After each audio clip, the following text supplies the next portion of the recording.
One day in history, someone asked God, give me a home where the Buffalo roam, and thus God made McAlester. This is it. Here it is, the final game of the regular season. A week from today, the 5A regional tournament begins, and for many around the state, tonight's games will have a direct impact on where they'll be headed. Both our boys and girls are in that discussion, so with playoff implications on the line and a rematch of two fantastic games from January, who will emerge victorious? We're about to find out. Hello and welcome to the McAlester Activity Center, a.k.a. the MAC in McAlester, Oklahoma. I'm your voice of the Buffaloes, Brandon Green, along with Wyatt Hubbard, and you are tuned into the Lady Buffalo pregame show here on KNED, 1150 AM, 98.3 FM on the KNED app, as well as video streaming at the McAlester Radio YouTube channel.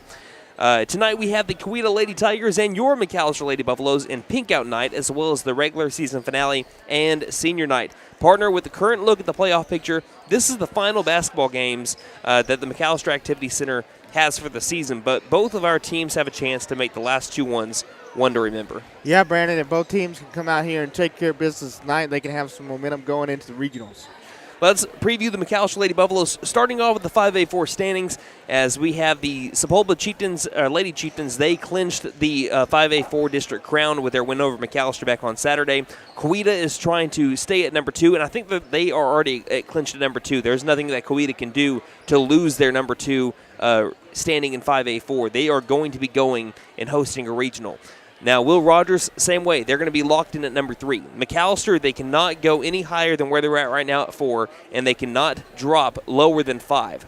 McAlester will clinch the 4 spot with a win and or a Holland Hall loss. Holland Hall plays Sepulpa tonight. So if McAlester wins or Holland Hall loses, then they will stay at number 4. The only way that McAlester drops to number 5 is if McAlester loses and Holland Hall wins. That is the only way that they will drop to number 5. As of right now, McAlester will be going to Tahlequah if they stay at the number 4 spot, and they'll be taking on the number 5 seed from 5A3 in the opening round of the regional tournament a week from tonight.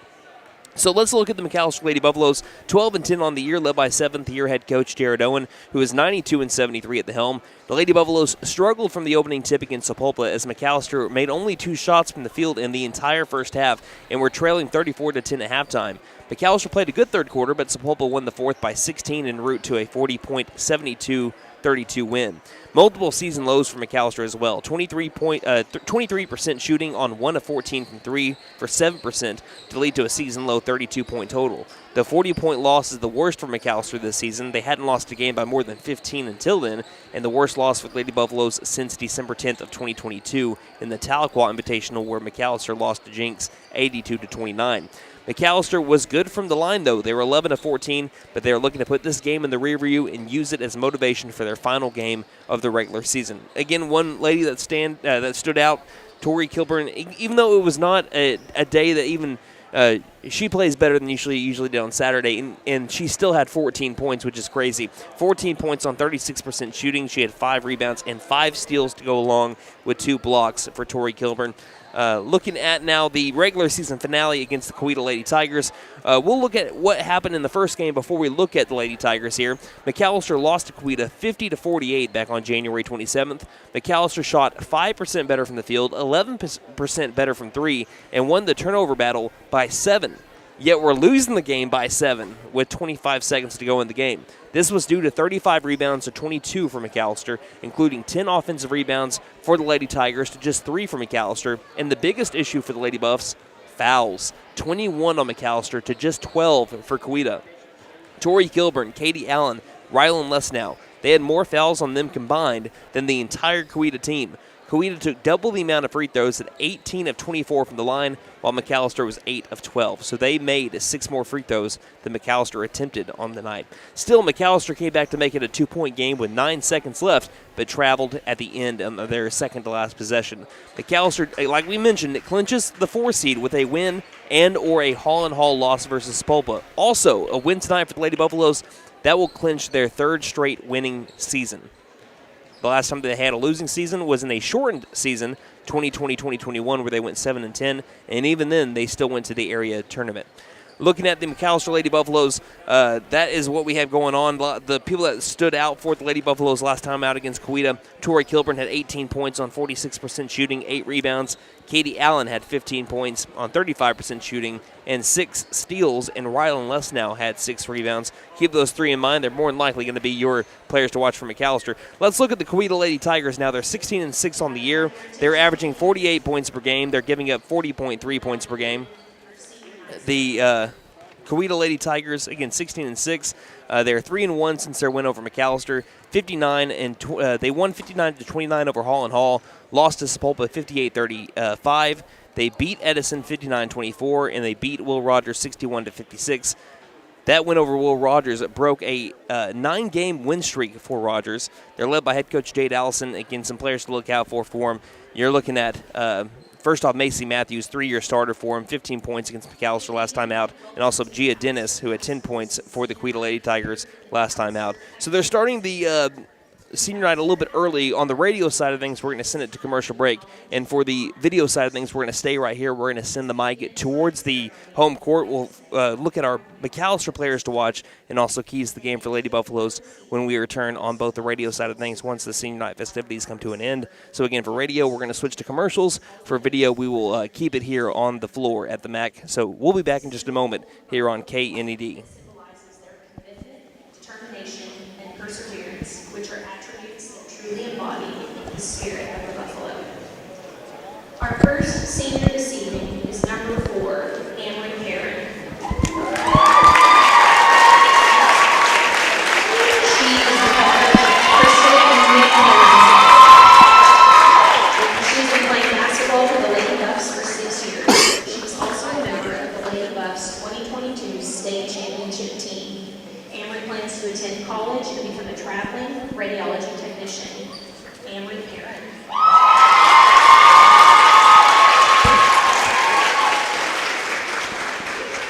Next is number 21, Madison Van Dorby. She is the daughter of Blake and Priscilla Van Dorby. Madison has played basketball for 11 years and has led for 4 years. This is her first year to play for the Lady Buffs. She made first team all-district for freshman, sophomore, and junior year. She was named to the TABC 3A Super Elite Team and TABC All-Region Team.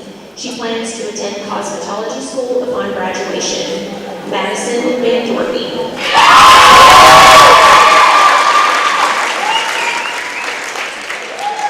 Now please welcome JC Berry.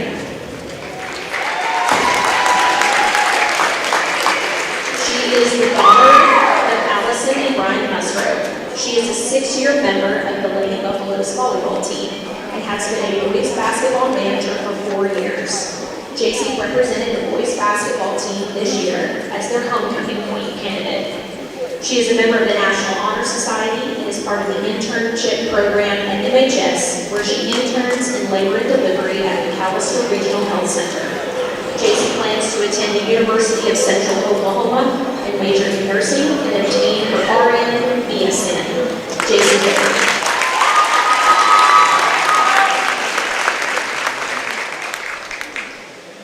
Next, we have Leilani Chapman.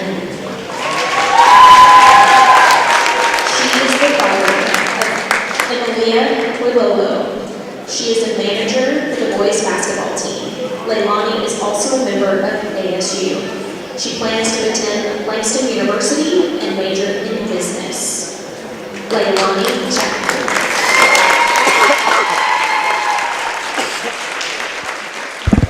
Next, we have Phoenix Lee.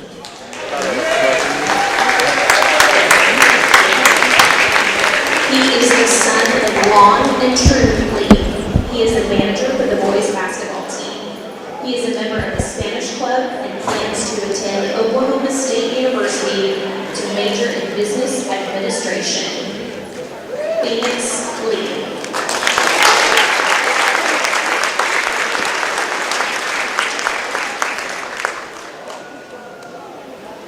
Now please welcome number 15, Riley Calistro.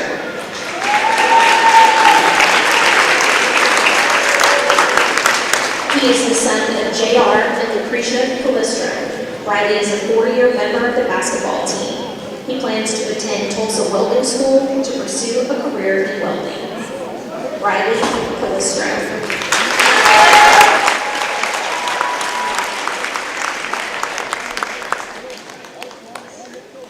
Next is number 1, Isaiah Highshaw.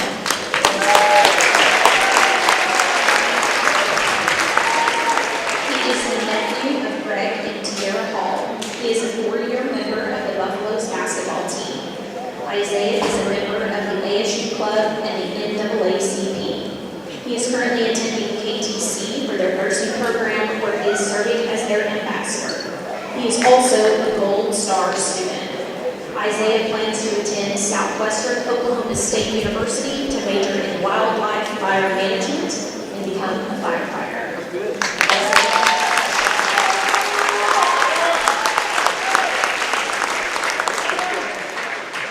Next is number 23, Garrett Pickett.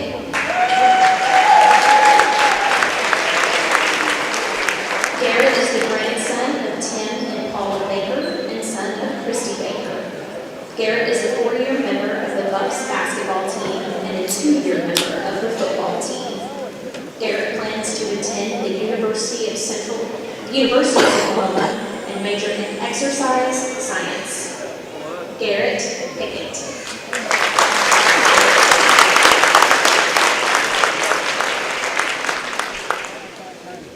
Our last basketball player this evening is number 4, Jeremiah Thompson.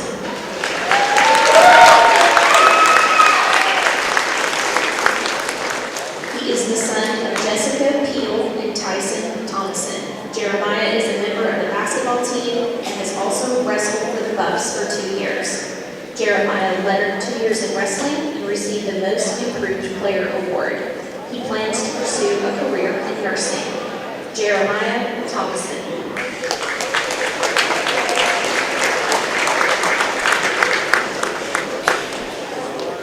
Next, we have Asia Hall.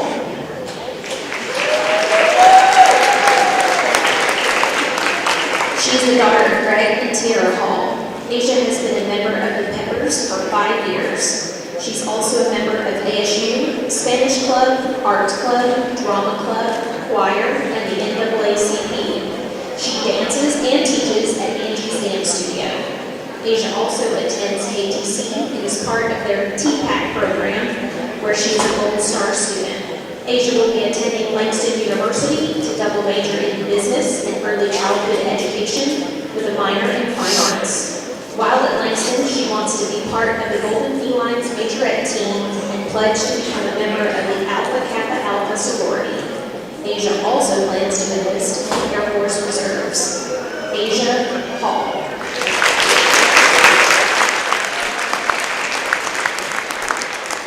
Peyton Smith is our next senior.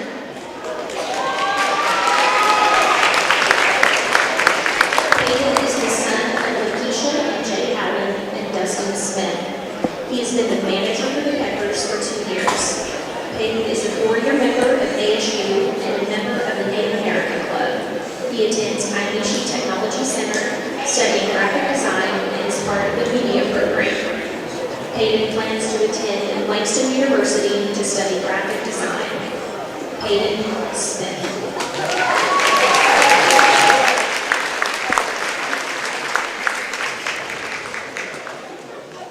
Now please welcome Amaya Temple.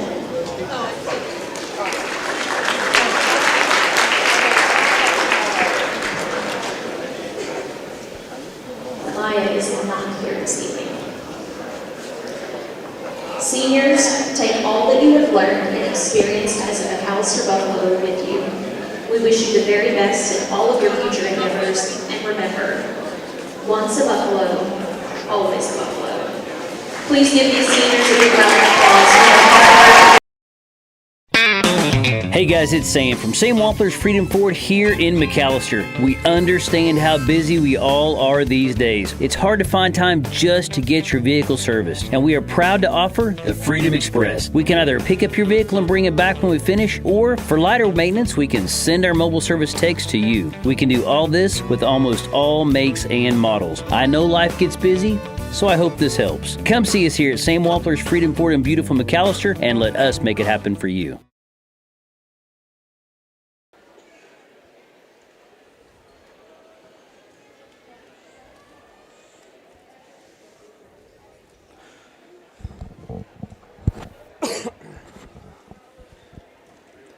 So welcome back to the McAlester Activity Center. Again, we apologize on the radio side of things for the extended commercial break, but again, we are doing the senior night festivities here for McAlester basketball. If you want to be able to watch those, you can still watch it on a repeat right now by going over to the McAlester Radio YouTube page. And what it shows right now is, again, all the seniors nearly from one top of the key to the other with their families getting one final group picture. Again, congratulations all the seniors, and thank you for your hard work and dedication to various different McAlester athletic and otherwise programs here at McAlester High School, McAlester Public Schools. Once a Buffalo, always a Buffalo. Now, we were mentioning the Coweta Lady Tigers not too long ago. Again, we kind of recapped them right before we were done, or right before we got started with the senior night festivities. Again, it started a little bit earlier. We were expecting that to start around 6:20, so kind of got caught off a little bit. But either way, we were about to make our way into the players to watch with the McAlester Lady Buffaloes. Wyatt, I'll let you take over. All right, well, Tori Kilburn, McAlester might have struggled Saturday, but Tori still had a solid day with 14 points and 5 steals. In a big-time game, I'm excited to see what Miss Kilburn does here tonight. Katie Allen, in only the 4th game of her Lady Buffalo career that she hasn't made a 3. You saw how vital she is to the flow of the offense. I expect her to have a bounce-back game tonight, especially considering she scored 15 and had 6 steals against Coweta back in January. Also, watch out for Bodie Nystrom. All 3 of my players to watch for McAlester are ranked 1, 2, and 3 in rebounds per game on the team. Considering how much McAlester struggled on rebounds against Coweta, it'll be a point of emphasis tonight. That's why Bodie is rounding out my players to watch. Now, keys the game for the Lady Buffaloes. Well, I have 2 tonight. I just mentioned one. The Lady Buffs have to rebound better this time around against the Lady Tigers. McAlester lost the battle 31-22, including 10 offensive rebounds for Coweta to just 3 for McAlester. That needs to change tonight. And fouls will be huge. McAlester had 21 fouls to Coweta's 12 in January. McAlester was forced to play conservatively with 3 starters making up 13 fouls, while Coweta kept the pressure up with hardly no foul trouble for them. The foul count led to double the free throws for Coweta, where they were 18 of 24 from the line, and McAlester was 8 of 12. So the Lady Buffaloes will not only look to keep their foul count low, but maybe play an Uno reverse card and get the Lady Tigers into foul trouble tonight. I like that. Hey, we are about to get started here. Let us know where you're watching or listening from. Again, watching or listening from, let us know on Twitter at Buff Sports Radio. That is at Buff Sports Radio. Or you can let us know on Facebook at facebook.com/McAlester Radio. Just comment underneath the last photo that we ended up publishing on our Facebook page. And also, while we have the time a little bit, we want to let everyone know about our new format change on KTMC AM 1400, 96.7 FM locally. We changed it to today's best hits. I mean, there's also a mix of adult contemporary music in there as well from some of the 80s, 90s, 2000s, 2010s today. It's got all that mix of stuff. So if you want to be able to listen to a great mix and variety of music, then again, we have the format change that went into effect at midnight earlier today. So make sure that you go check it out. You can also listen from anywhere in the world at McAllisterRadio.com on the KTMC AM tab, or you can listen from the Cool 96.7 FM app. Just type in Cool 96.7 FM, and you'll be able to find the app, and you can listen from anywhere in the world. I've been listening to it all day. I've been enjoying it. So, again, we're about to get started in about 2 minutes. This is Brandon Green along with Wyatt Hubbard bringing you McAlester basketball. Again, a win tonight or a Holland Hall loss who plays Sepulpa tonight, or both, means McAlester clinches the 4th spot in the 5A4 standings. Can't go any higher than 4, can't drop any lower than 5, so we'll see what happens as we make our way throughout the night. Starting lineups coming up in just a moment here on KNED. Now open, Camp Inc., your one-stop RV shop for sales, service, and parts. Get out of the weather and come take a tour of the largest indoor RV showroom in Oklahoma. Oh, that's an RV. It's a good-looking vehicle, ain't it? Located at 1217 South Georgia Expressway in McAlester. Shop 24/7 at GetYourCampOn.com. McAlester Direct Primary Care offers 24/7 access to your provider, deeply discounted rates on labs and imaging, more time with your provider, unlimited appointments, same day or next day appointments, and even home visits for a flat monthly membership fee. We don't accept insurance, but all are welcome to join. Dr. Bradley Cross has joined Dr. Chris Bean, Dr. Chelsea Burgess, and Joy Ald APRN, who are accepting new patients. For more information, please stop by our office, McAlester Direct Primary Care at 6th and Carl Albert, or give us a call at 918-233-6522.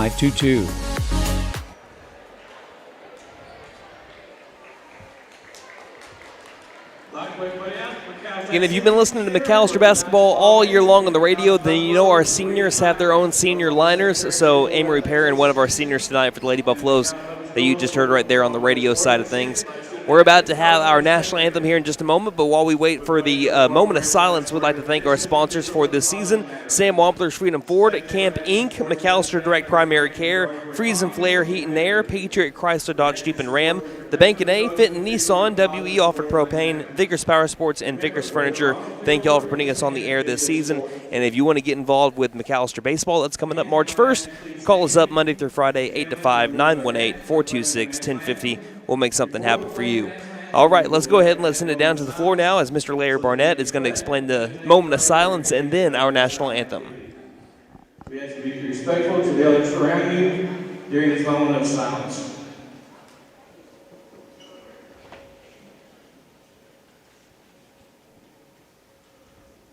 Thank you. And now to honor America and the brave women and men serving our country throughout the world, please join us in the playing of our national anthem.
Man, the national anthem's always better when the Pride of McAllister's playing it. Yeah, it's always good to have the band in the house. And what a crowd we have tonight. Again, with this being the final game at the MAC for the McAlester basketball season, we have a pretty good crowd here for the Lady Buffaloes game that's just about to get started. Let's go down to the floor for the starting lineup.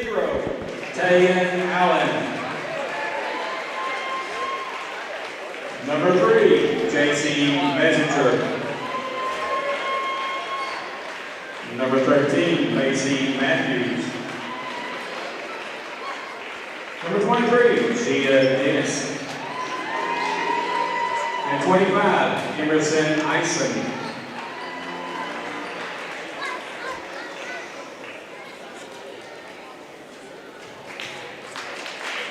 And here's the starting lineup here for Coweta Lady Buffaloes. Number 42, Bodie Eisner. Number 23, Katie Allen. Number 15, Miss Tori Gilbert. And your seniors, number 4, Avery Karen. And 21, Madison Van Gorby. And those are your starting lineups. McAlester Lady Buffaloes 12-10 against the Coweta Lady Tigers 16-6. What's wild for McAlester is this will be, I believe, their third out of the last 4 games senior nights. They played against Will Rogers on their senior night, Sepulveda on their senior day. McAlester senior night is tonight. Lady Buffaloes are wearing their white-on-white home uniforms with the McAlester numerals in black on the front and back, McAlester in black across the front, and also pink undershirts today for the McAlester Lady Buffaloes, as it's also pink out tonight. We're celebrating, or rather honoring the people that are going through their fight with breast cancer here tonight by wearing our pink shirts, and also celebrating those who have won their battle. And as for the Coweta Lady Tigers, they're wearing their road black-on-black uniforms. Black numerals is going to make it a little bit hard. Orange outline here, as it's number 13, Macy Matthews inside the circle with Tori Kilburn. Ball's up in the air. Tip is won by McAlester as it's basketball time in the Heartland. We're ready to go here in the final game at the MAC here in this regular season. Final game of the regular season. Left wing Amy Perrin steps up for three, and it's just off, just barely off into the corner. And Van Dorby tries to save it, can't get it. Amy Perrin almost started off her senior night with a bang. It just missed. Just grazed that front side of the iron. McAllister's going to try to press a little bit here as Coweta tries to beat it and does so as they get across over to the right wing. Bounce pass. That's over to Dennis. Dennis to the near corner to the left wing. Quickly back around over to Dennis on the white line. 30 seconds into the first quarter, McAlester and Coweta tied up. Again, it was a classic one back on January 27th. Coweta won by 2. McAlester, though, was down by 7 with 25 seconds left, and they had a chance to win it in the final possession. As we have a foul called on Tori Kilburn, a near block, but driving towards the basket looked to be number 13. That's Macy Matthews. She'll go to the line for 2 free throws, and this is where McAlester really struggled against the Lady Tigers and really what won the game for Coweta. They were 18 of 24 from the free throw line. McAlester just 8 of 12. The first free throw of the day for Matthews and both teams is made.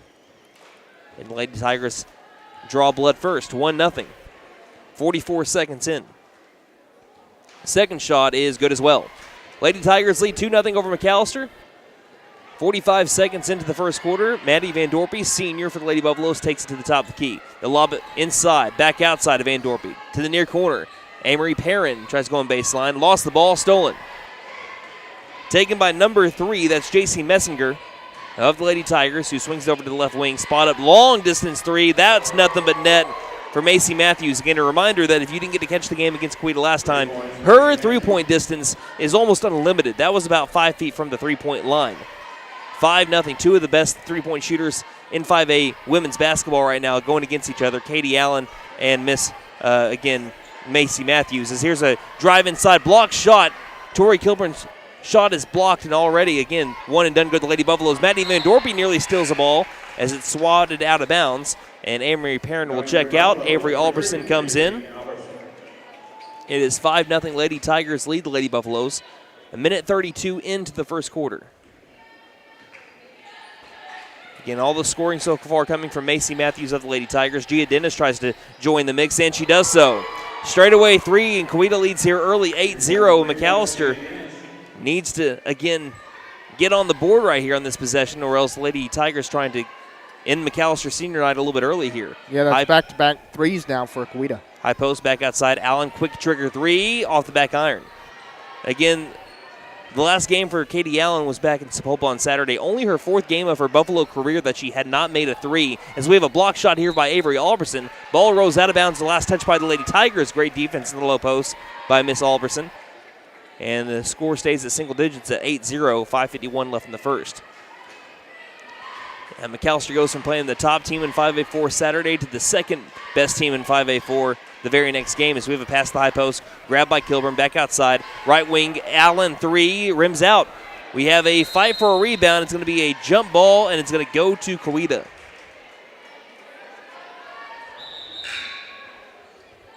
And the Lady Buffaloes continue to struggle from 3. They were 1 of 14 from 3 on Saturday. But they're a really good three-point shooting team on the season, 35%. So far 0 of 2 tonight, but both their threes just missed. Actually, they're 0 of 3. Katie Allen's missed 2, and Amory Perrin missed 1. The top of the key, outside over the right front court to the left front court. Back over to the right. With its 0-0, Tayan Allen, who had 7 points against McAlester back on that January 27th game. Dennis gets the ball back near the half-court line. Straight away, working off the jab step is number 25, Emerson Eischen to the right wing. Three-pointers up. That one's missed. Rebounded by Tori Kilburn on a good box out, climbing the ladder, bringing down the rock. She dribbles behind her back across the half-court line, feeds it into the corner over to Albertson to the left wing. Allen, sidestep to the right, three-pointer up and down. Baying it gold. Katie Allen strikes from downtown to make it 8-3. Lady Buffaloes get on the scoreboard, down by 5, 4:50 left in the first. In the backcourt, and a tip pass by Kilburn. It's going to be stolen by Albertson on the other side to the near corner. Nearly stolen back, knocked out of bounds by Tayan Allen of the Lady Tigers. 4:41 left in the first. McAlester is down by 5. Bodie Nystrom checks into the game. She'll be inbounding it along the corner. Actually, it's going to be Allen to inbound it near the near sideline in front of the Coweta bench. She gives it over to Van Dorby, lobbing it back over to Allen near corner. To the right wing, Kilburn. 5 out right now to the top of the key. Actually, Bodie Nystrom's inside. Van Dorby lost the ball, gathering it back in the front court. Straight away, feeds it right wing. Kilburn to the baseline. Bodie Nystrom looks inside for Van Dorby. Ball swatted away, grabbed back by Van Dorby. Can't make the shot, though, as it's rebound by Matthews. Coweta down the near sideline with Gia Dennis. Freshman starter here for the Lady Tigers. Again, second leading scorer for Coweta back in that January game with 10 points. 4:07 left in the first. McAlester down by 5. Off a screen, driving, Matthews outside, back in, back out, left wing threes up by Allen, and good. 3 made threes here in the first quarter for the Lady Tigers. That one from Tayan Allen, 3 threes from 3 different players, 11-3 the score.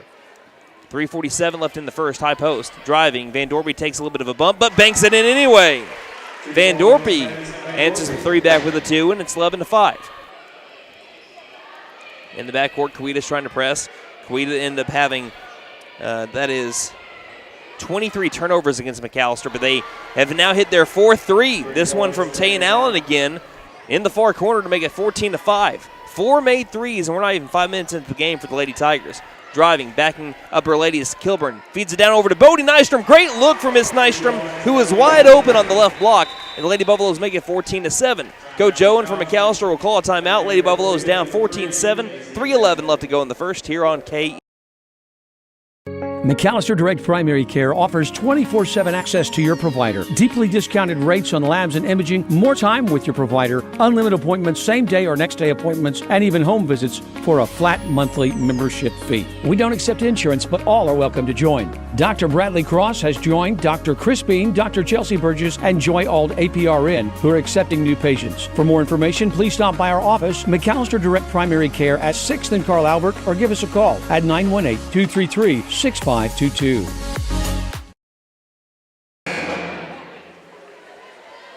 3:11 left in the first quarter as the Lady Buffaloes trail the Coweta Lady Tigers 14-7. It's been the 3 ball so far for the Lady Tigers, making up 12 out of their 14 points. They have not made a shot from the field from inside the perimeter. Yeah, Coweta is shooting 80% from 3, 4 of 5. McAlester will continue to press. Again, they were able to force 23 turnovers against Coweta last time out. They only had 16 themselves. They were able to get a couple of steals so far early.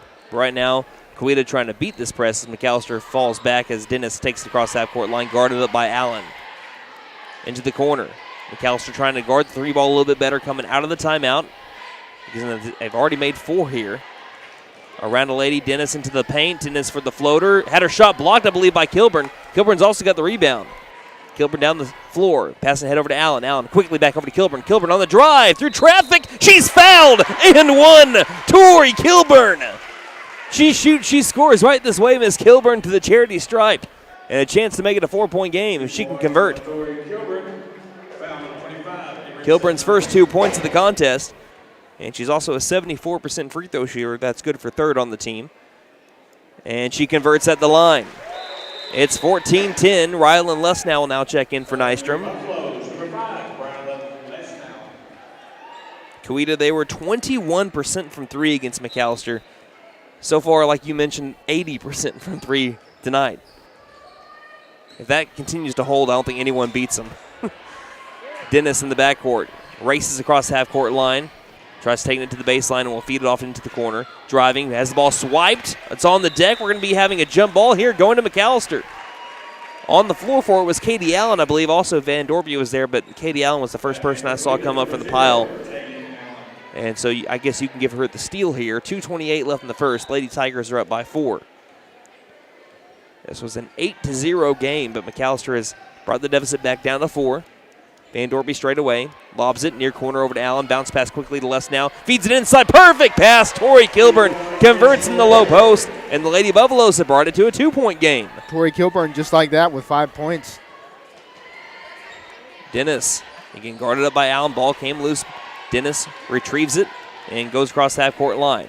Zooms to the left elbow. Outside on the drive. Number 3, J.C. Messinger to the top of the key. Three-pointer wide open is made. 5th made 3 of the first quarter. This one from Emerson Eischen. They have had 5 made threes from 4 different players for the Lady Tigers tonight. They're up 17-12. And they're now 5 of 6 from downtown. As Alberson tries getting around a Lady Tiger to the near corner. Van Dorby a high post. Down inside. Rylan Lesnow for 2. Rylan Lesnow scores. Lady Buffaloes are scoring with efficiency. Just the bad news for them, if you're a McAlester fan, Coweta is lights out from three-point land right now. I don't know if they had 5 made threes the entire game against McAlester back in January. As here's another made 3, far corner. And that makes it 19-14. Tay and Allen with their 3rd made 3 of the first quarter. And if you're McAlester, you just got to hope their 3-ball goes cold at some point. What do you do? To the far corner, to the left wing. Allen for 3. Right back at you. Paint it gold. Katie Allen strikes, and it's 19-17. 55 seconds left in the first. What a high-scoring first quarter that we've had. On any other night, the Lady Buffaloes might be up by 15 points or 14 points or something like that, but the Lady Tigers, 6 made threes here in the first quarter. 15 out of their 19 points. Left wing. Allen looking around, guarded up well by Allen to the top of the key over to Dennis. McAlester in a man-to-man defense right now, trying to take away the 3-ball, left wing.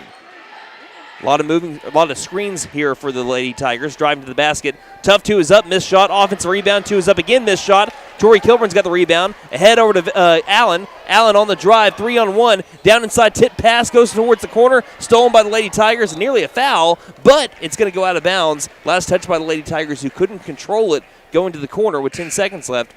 And a little slow to get up, but getting off her back in the corner there is number 3, Jason Messinger. Good to see she's okay.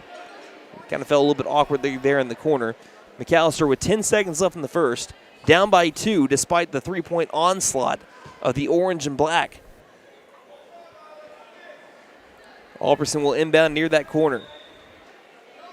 Looking to the near corner. Van Dorpy back over to the baseline. Outside. Kilburn on the drive.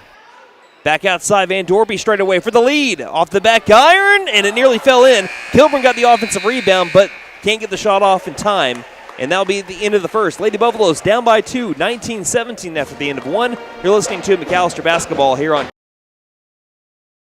Patriot Chrysler Dodge Jeep and Ram in McAlester will hold the first ever Corral of Savings event. Thousands of new and used vehicles with discounts the size of a heifer. Pre-owned trucks as low as $99.95. SUVs from $89.95. Cars now just $79.95. New Jeep, Dodge, and Ram trucks up to $22,000 in discounts or 0% for 72 months. No one beats a Patriot deal. Not now, not ever. And we guarantee it. Patriot Chrysler Dodge Jeep and Ram in McAlester.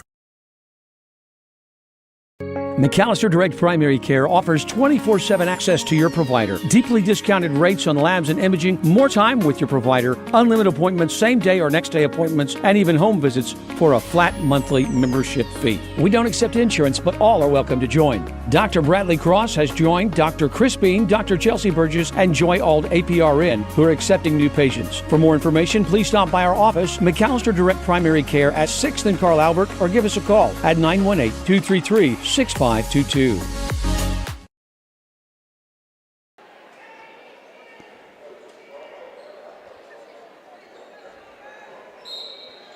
19-17, I guess they counted one of the threes as a 2 for the Coweta Lady Tigers, so I guess they had their foot on the line. We have it at 19-17 after we thought it was a 3. It should have been 20-17, but Again, one of them, I guess, was a 2. As here's an early steal here by Rylan Lesnow. Coming into quarter number 2 on the tie. Lesnow scores and 1.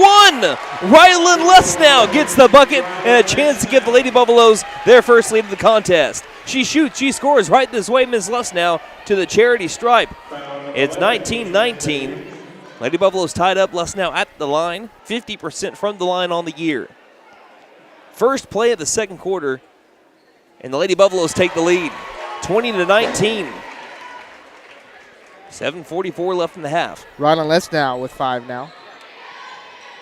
Dribbling right, hand the ball off. Messenger over between the rings. We're going to have a foul here on Kilburn. I think that's going to be her second, right? Yes. Kilburn already with her second personal foul. 7:36 left in the first half. So she's going to have to play a little bit more careful here for the remainder of the half. Again, if she stays where she's at 2, not too much to worry about. But if she gets to 3, then you kind of get worried. Straight away 3 is going to be wide open and knocked down again. Another made 3, this time by J.C. Messinger. And it is 22-20. Lady Tigers lead the Lady Buffaloes. That's all they got right now is that long ball, as we have a ball that gets knocked out of bounds, last touched by Coweta on a swat of Avery Alberson. I mean, to my count, they should have 7 threes, but I guess one of them they step on the line. They essentially have 7 threes. Right wing, near corner, Allen trying to work around a Lady Tiger, passing it left front court. And despite all this, McAlester still only down by 2. Driving, and now they're not anymore. Tori Kilburn ties the game, 22-all. 6:55 left in the first half. 6:50 left to go in the second quarter. It's knotted up 22-all. Near corner, and Kilburn got to be careful, nearly fouled there. Guarding up Macy Matthews. Top of the key, hand the ball off. I now believe that every single Lady Tiger has hit a 3 tonight that started. Driving in, 2 is up. We're going to have a foul that down in the low post. We'll see who it's on. It's a shooting foul. And it will be on Maddie Van Dorpy. Foul number 21, Madison Van Dorpy. That's Maddie's first. At the line, Tayan Allen, who's got 9 points, all from 3s. First shot is up and good, making it 23-22. Buffaloes, number 1, Riley Morgan. Coweta right now a perfect 3 of 3 from the line. Second free throw is up and good as well. It's 24-22. Lady Tigers lead the Lady Buffaloes. Still not made a shot from out other than the free throw line. It's been at the 3-point line or beyond from the field. Driving in, feeding along the baseline over to Allen, who nearly stepped out of bounds. Now she drives to the high post and has her ball poked loose. Tori Kilburn's dribble stolen. Riley forehand the other way, nearly got the steal, taken back by Dennis. Dennis fighting for it. There's going to be a steal now by Tori Kilburn as Avery Dennis feeds it off over to forehand. Forehand lobbing it over to the near corner. Kilburn spot up 3. Paint it gold. Rattling the rim. Tori Kilburn making it 25-24. Lady Buffaloes back on top. Tori Kilburn there hitting a clutch 3. Now has 10 points. 1 point Lady Buffalo lead as it has been a full-on shootout here at the MAC. Allen takes a spot up 3. They got another one. I've never seen 3-point shooting like this. 3 points by Tayan Allen. And it's still the first half, and they have just made officially, I think that's officially their 7th made 3. Yes. Goodness gracious, high post. Back outside. Allen tries to answer back. She does! Paint it gold! It's a 3-point contest, 28-27. 5:11 left to go in the half. Yeah, we're trading trays. Katie Allen now with 9.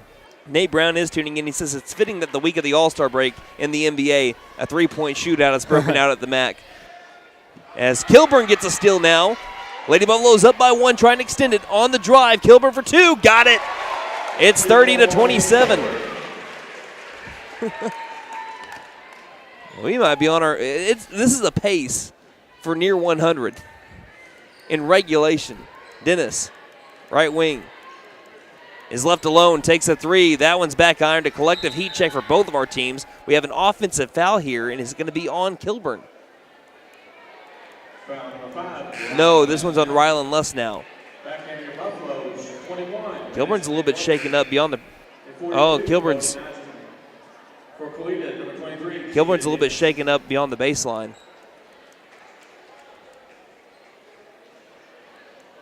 And she's going to come off the floor for now. And it'll be Les now checking in for her.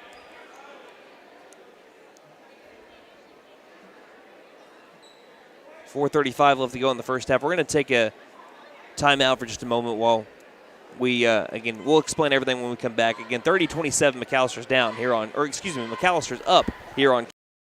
Elevate your game with Freeze and Flare Heat and Air. Get your new home system today at $500 off, plus a 5-year labor and 10-year parts warranty. It's a slam dunk for your basketball comfort. For a limited time only, use the keyword basketball. Get your courtside offer today. Don't despair. Call Freeze and Flare in McAlester at 918-424-7135. We are fully licensed, bonded, and insured. Mechanical license number 001-44485.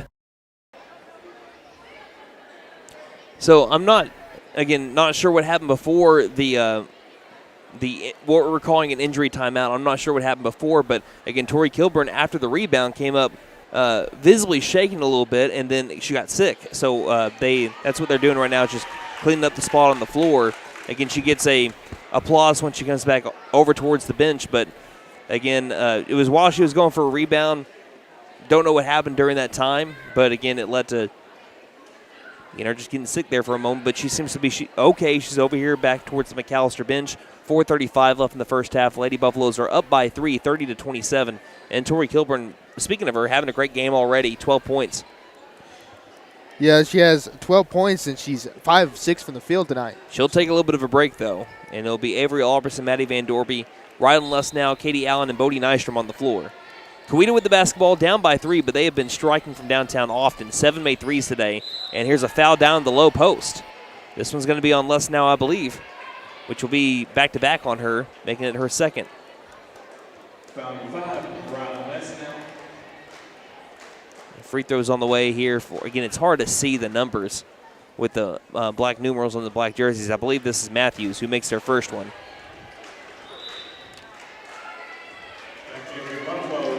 And Kilburn right back on the floor. Comes in and goes towards the low post. That's great to see.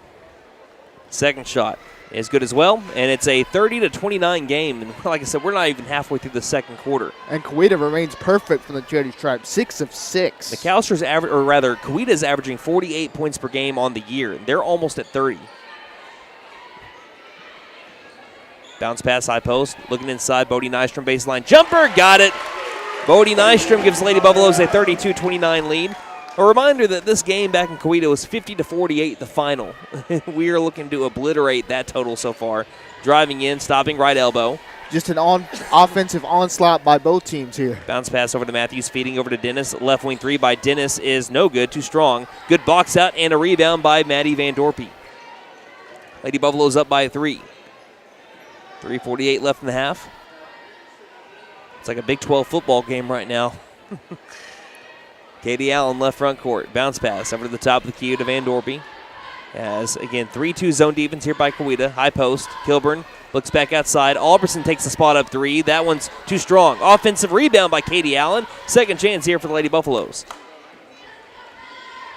As we just had the AC get kicked on here over at the MAC. It's about as a full crowd as we've ever had here at the MAC, as we have a pass that's inside and intercepted. Gia Dennis 2-on-2 over to Allen. Wide open right wing 3. This one's short. We have a rebound. Do we? Yes, we do, by Coweta along the baseline. Back outside. Straight away, 3's up, and she traveled first. She did. It was a made 3 by Matthews, but she traveled first. Would have tied the game, but it gives the ball to the Lady Buffaloes. Up 32-29 with 3:04 left in the half. I'm just expecting every shot to go in at this point. That's what's wild about this one. Alberson to the high post. Ball swatted around inside the paint. Again, could not get it to the high post, and it's going to be once again stolen by Coweta. Dennis. Cross that court line on the drive. 2 is up. High off the glass. Offensive rebound. 2 is up again. That one's missed. Rebounded by Tori Kilburn. Kilburn down the floor. Her team up by threes. We've had a little bit of a scoring drought. Driving in, Kilburn almost scored. Fight for the rebound. It's going to be Matthews with it as Coweta works the other way again. And what I mean by scoring drought is no one scored in like 45 seconds. Left wing, Matthews trying to change that. She can't. Leaves the three short. Rebounded by Van Dorpy. Van Dorpy trying to score 2-on-2 towards the rim. And this is going to be a charge, I believe. Oh, it's blocking foul. I think McAlester got away with one there. The Lady Buffaloes, foul's going to be on the floor. That is the second foul, or is it the first one on Coweta? McAlester has had 4 fouls to what we have right now, 1. Now that's their second of the second quarter. That was very close, though. As Eischen comes in for Dennis. That was Allen's first personal, second team foul. Albertson looks to inbound, feed it over to Van Dorpy straight away. Stops free throw line, goes up with a hook shot with the left hand and almost makes it go. It'll be rebounded by Coweta as once again they make McAlester go one and done. They owned the rebound battle 32-21 back in Coweta. Really hurt McAlester, gave Coweta extra shot attempts, which tonight you don't want to give them. Around a screen, driving, has a good lane for the 2, misses the shot. Good defense by Albertson down the low post. Nystrom's got the board. Ahead over to Kilburn, 1:45 left in the half. We've come to a halt when it comes to scoring right now. Van Dorpy trying to change it. Back outside to the far corner. Allen spot up 3. Painted gold, and she's fouled! Katie Allen! A chance for the 4-point play. She shoots, she scores. Right this way, Miss Allen to the charity stripe. Katie Allen now with 12 points. She's looking for 13. Allen second on the team in free throw percentage at 76, right behind senior Maddie Van Dorpy. Alverson and Nystrom check out. Forehand and Lusnow have come into the game with 1:39 left in the half.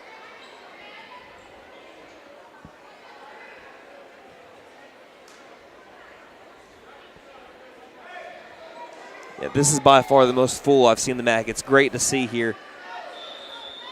Are they going to call the foul? Oh, so they're going to say she made the 3. She's not going to go for a 4-point attempt. McAlester gets the ball back because of a foul after she hit the deck. Inbound, low post. Kilburn goes up for 2. Can't score, though. And it'll be rebounded by Coweta. So the foul's not on the shot. It was after the play was over. That's a different one. So Gracie Sanders was charged with the foul. Lady Buffaloes are still up by 6, though, 35-29. Almost had a chance that would have been maybe a 5-point play. Down to the high post. Matthews backing up Kilburn. Kilburn's got to be careful. Turnaround jumper. Good. That girl's good. Macy Matthews, 3-year starter for the Lady Tigers, and she's only a junior. 4-point game. Allen back outside. Van Dorpy left wing 3. Can't get it. And we have another rebound here by Coweta. Taking it down the floor, 60 seconds left in the half. Lady Buffaloes up by 4, 35-31. They've survived the initial 3-point onslaught of Coweta. Can they restart it? I think they're going to try to. Left wing 3 is up, but that one's back ironed. Ball goes towards the far sideline. Can't be saved by, I want to say that was Eischen. Again, it's so hard to see the numbers. But it will be last touched, I believe, by her. McAlester basketball leading by 4, 35-31, 46 seconds left in the half. Albertson comes back in for forehand. Van Dorpy takes it quickly down the floor with 40 seconds left. Dribbling to the left wing, the top of the key. Albertson off a screen by Kilburn, stops right wing and backpedals. Now restarts towards the left wing. Trying to direct traffic is the junior Albertson. To the high post, Kilburn for a 10-foot jumper, got it. Nothing but net for Tori Kilburn. It's 37-31. She's already at 14 points. 20 seconds left in the half. Right wing pass. Guarded up by Nystrom to the left wing. Allen zooms past her defender, stops, bounce pass low post. And we have a 2 that's missed, and a rebound by Nystrom. 6 seconds, a chance to score at the buzzer. Van Dorpy, the high post, driving, left-handed hook shot, banks it in. There's the buzzer. There's the first half.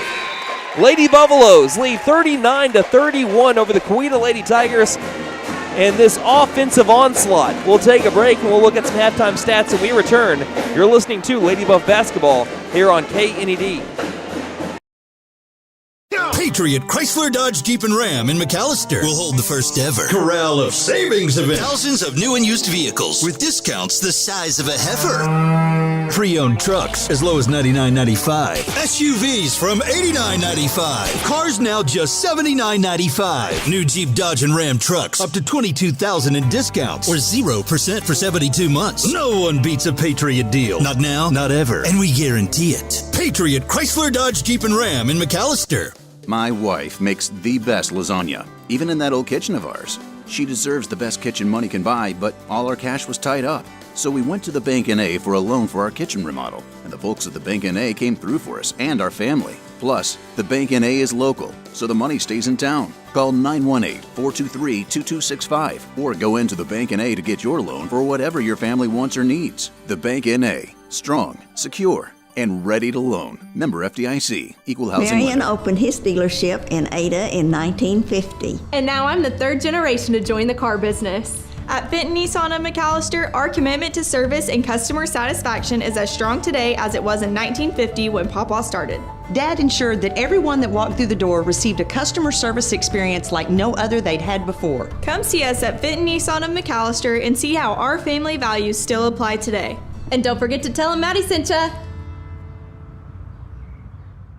Since 1952, W.E. Alford Propane has been your source for propane and petroleum products, both residential and commercial. W.E. Alford Propane serves eastern and southeastern Oklahoma, with locations in the Eufaula area, McAlester, Coweta, Wilburton, Hartshorn, and Muskogee, just to name a few. If you need propane or petroleum products, there's only one number to call, 918-423-3121. Call today. W.E. Alford Propane, serving the area for 70 years.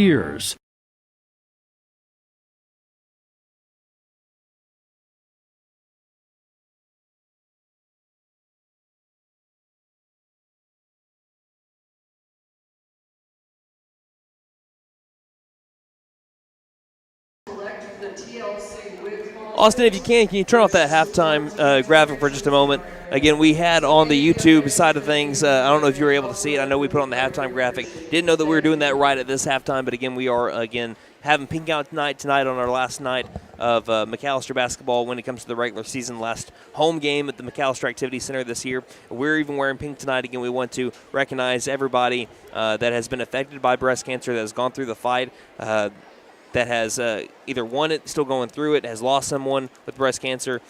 We want to go ahead and say that we recognize you. We're in your corner as always, and we'll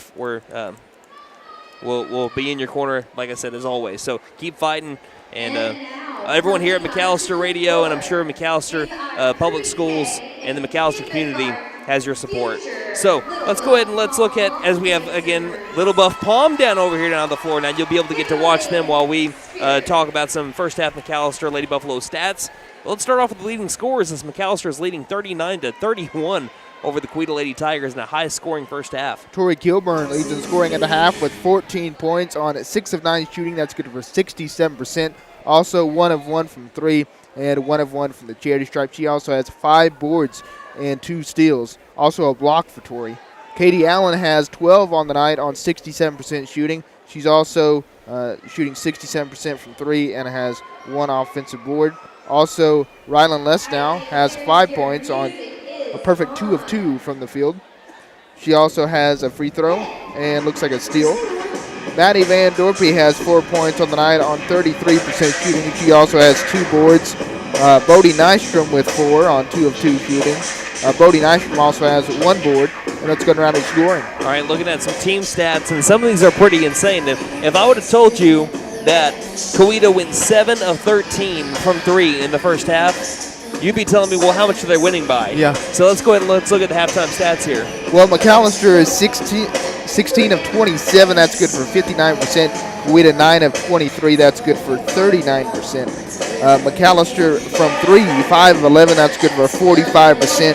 Coweta 7 of 13. That is good for 54%. McAlester 2 of 2 from the charity stripe, but Coweta perfect 6 of 6. As far as rebounds go, McAlester has 9 tonight, 2 offensive, 7 defensive. Coweta with 11, 3 offensive, 8 defensive. Not a lot of boards tonight just because every shot's going in, it seems like. That's right. Also, looking at steals and turnovers, looks like McAlester has 5 steals. They forced 7 Coweta turnovers, and it looks like McAlester has 5 turnovers themselves. Again, Coweta with those 5 steals. And that is going to round scoring.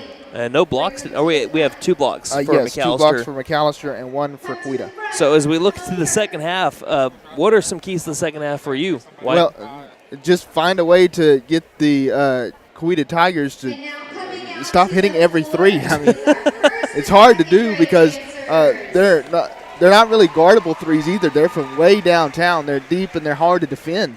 Yeah, and what's also wild about this is neither team had that much success shooting the ball back in the first game. Like we said, it was 50-48 the final.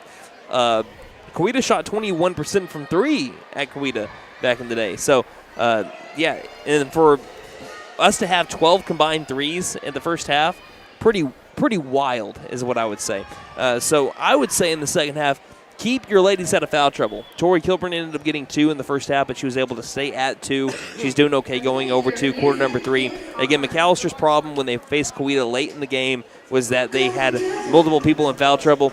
And I know that if you can hear this in the background of the video stream, Jonas Brothers are playing. My wife is probably freaking out right now. She went to back-to-back shows when they went to the Choctaw Casinos back this last week. So I think she's having not bad flashbacks, but I think she's just eyes wide open back in the third row. Anyway, let's go ahead and let's look at the Lady Buffalo's foul trouble. Again, McAllister's Kilburn, Allen, and Lesnow combined for more fouls than what Coweta had total in the first game. So you got to stay out of foul trouble and keep your best players on the floor when you go to the dying minutes of this one. Right now, the Lady Buffalo's up 39-31.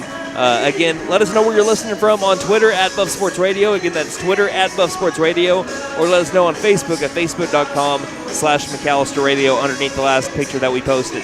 39-31, Lady Buffaloes lead over the Coweta Lady Tigers at halftime. We'll take a break and be back here on KNED.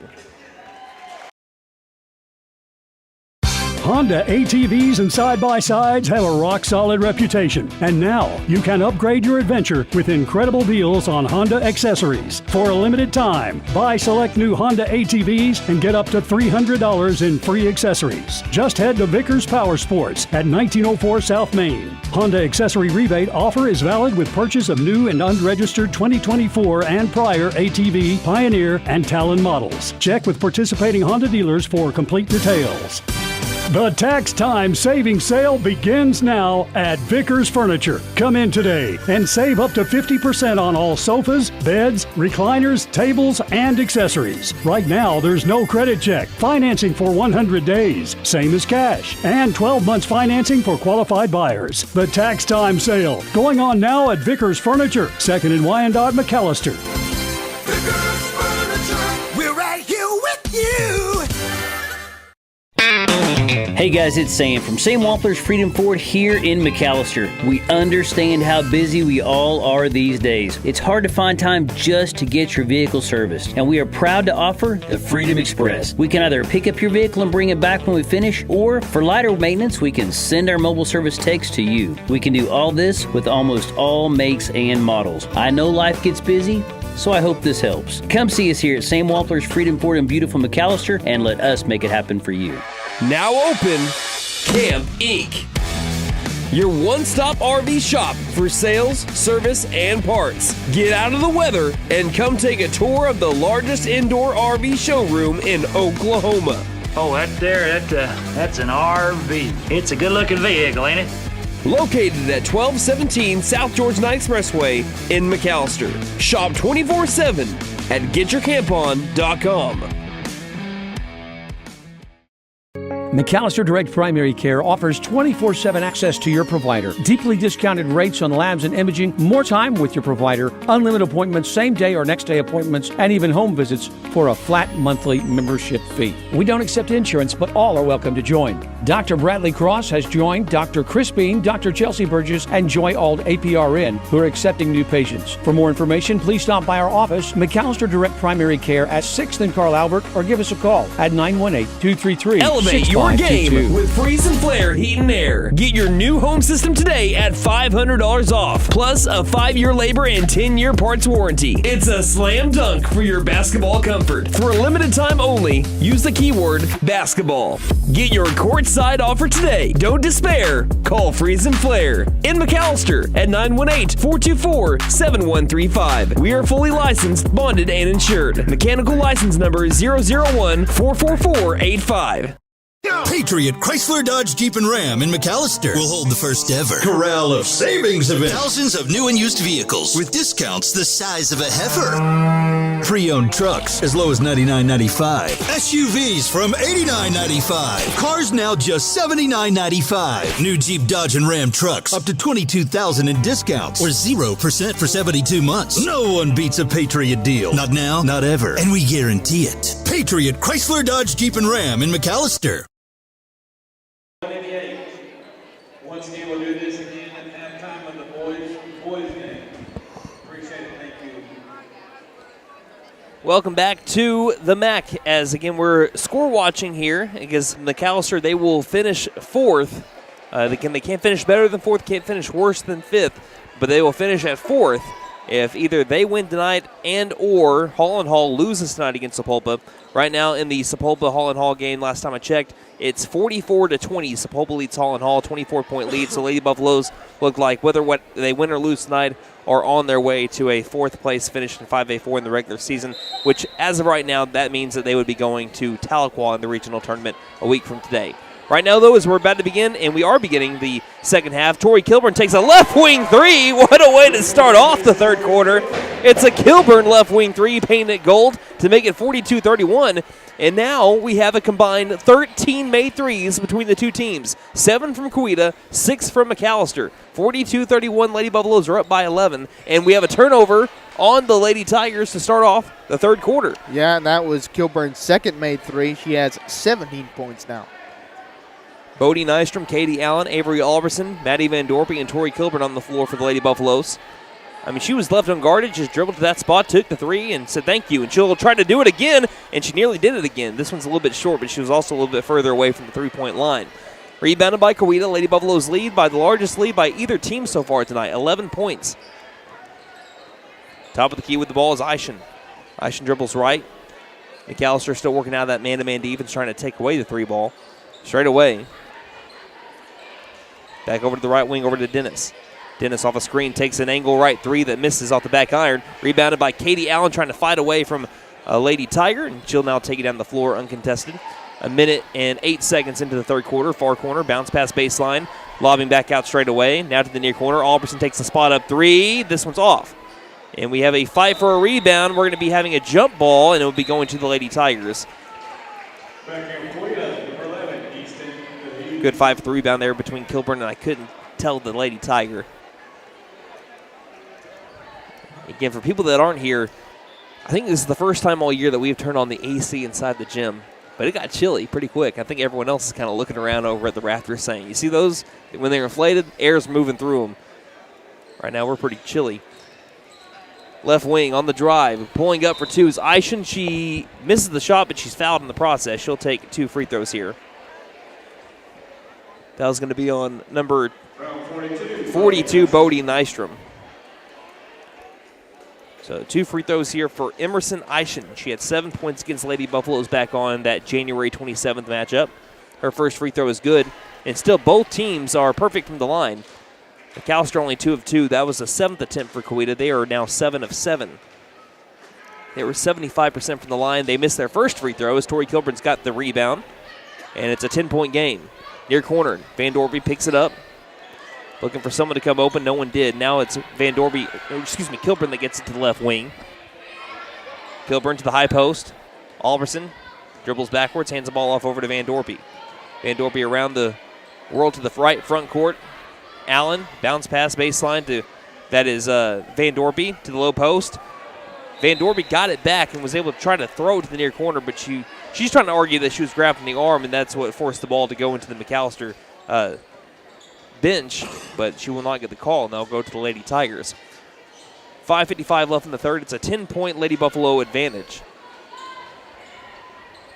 Right wing. as we'll have a foul here on Katie Allen. That was only Katie Allen's first.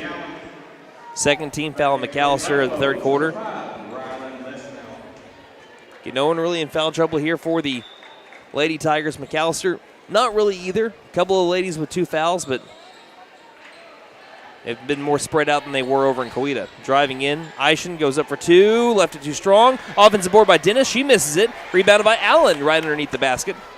Allen down the far sideline looking ahead. Shovel pass over to Alberson to the high post. Kilburn back outside Allen to the near corner, Van Dorpy. Van Dorpy tries to squeeze it inside. Somehow Kilburn gets it. Tries to throw it to the right block over to Les now, and it's intercepted by Matthews. 5:15 left in the third. Left wing Eischen. Guarded by Les now. Overhead pass to the right wing to Matthews. Matthews looking, finds Dennis, takes the free throw line jumper. This one's falling. Hit around the iron a little bit, but then fell. Lady Tigers are on now a 4-0 run, 42-34. Lady Buffaloes hit that first 3 by Tori Kilburn, and I was about to say hasn't scored since, but Katie Allen hits a near corner 3 to end their drought. Lady Buffaloes back up by 11. Paid it gold, Katie Allen.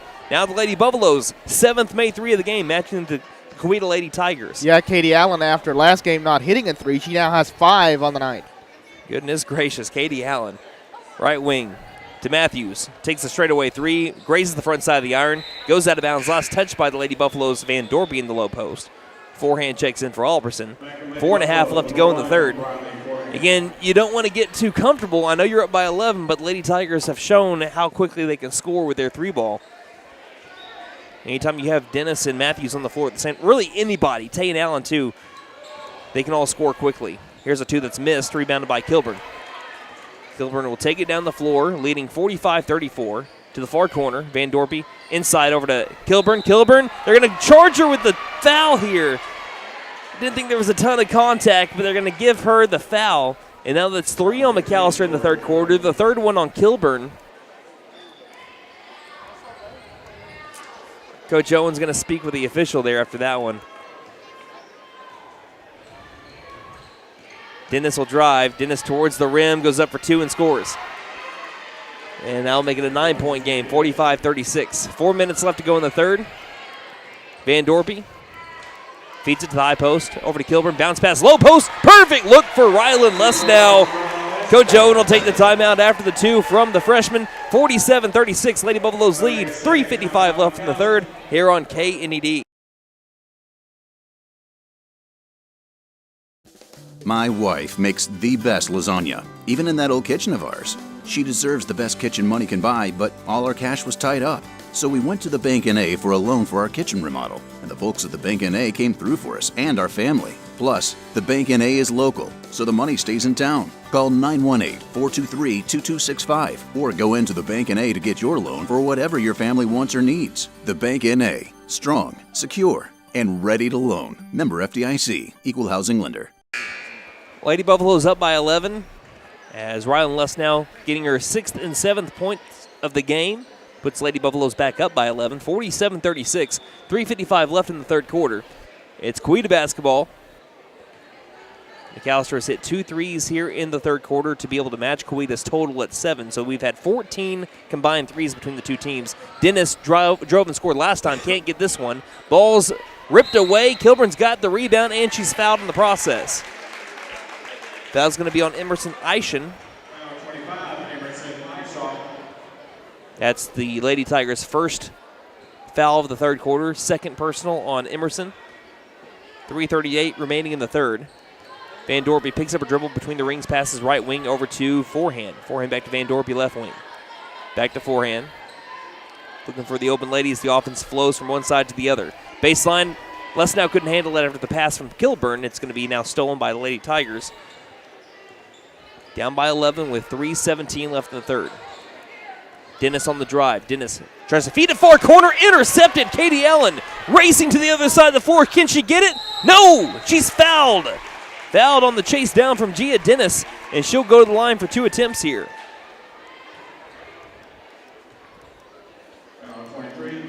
We thought Katie Allen was getting free throws a little bit ago, but these will be her first 2 attempts of the ball game. Her first free throw is good. Entering the game 76% from the line. She was 3 of 6 against Sepulpa back on Saturday. That was her 16th point. Allen looks towards the near sideline, takes her second attempt. This one's good as well. Lady Buffaloes reach 49 points. And McAlester remains a perfect 4 of 4 from the line. We've only had one missed free throw between the two teams. Allen, pass over to Matthews, left wing. Looking inside, nothing's open. Working around will be Easton to Hughes. Between the rings, back over to Matthews, guarded up by Kilburn. Over to Dennis, guarded up by Forehand. Forehand closes in on Dennis. Dennis gets around Forehand. Now has to kick it to the near corner. Matthews for 3, good. Macy Matthews from downtown makes it a 10-point game, 49-39.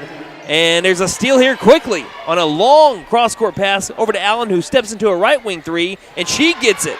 6-point swing. Tayan Allen hits the right wing 3, and all of a sudden it's a 7-point game. Yeah, that was her 9th 3 on the night. Goodness gracious. 49-42, right wing, bounce pass, baseline. Bodie Nystrom swings over to the near corner. Forehand for 3. This one's airballed. Well off to the right. We have a Lady Tiger on the floor, and somehow her behind-the-back bounce pass found a Lady Tiger in perfect positioning. Kicking out near corner, Allen on the drive. Allen pulling up for 2. Got it, and it's a 5-point game.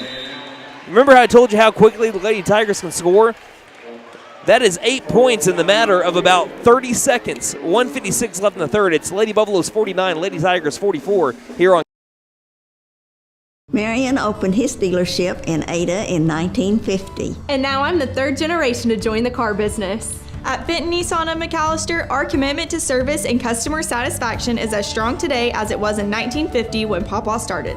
Dad ensured that everyone that walked through the door received a customer service experience like no other they'd had before. Come see us at Benton Nissan of McAlester and see how our family values still apply today. And don't forget to tell them Maddie sent ya.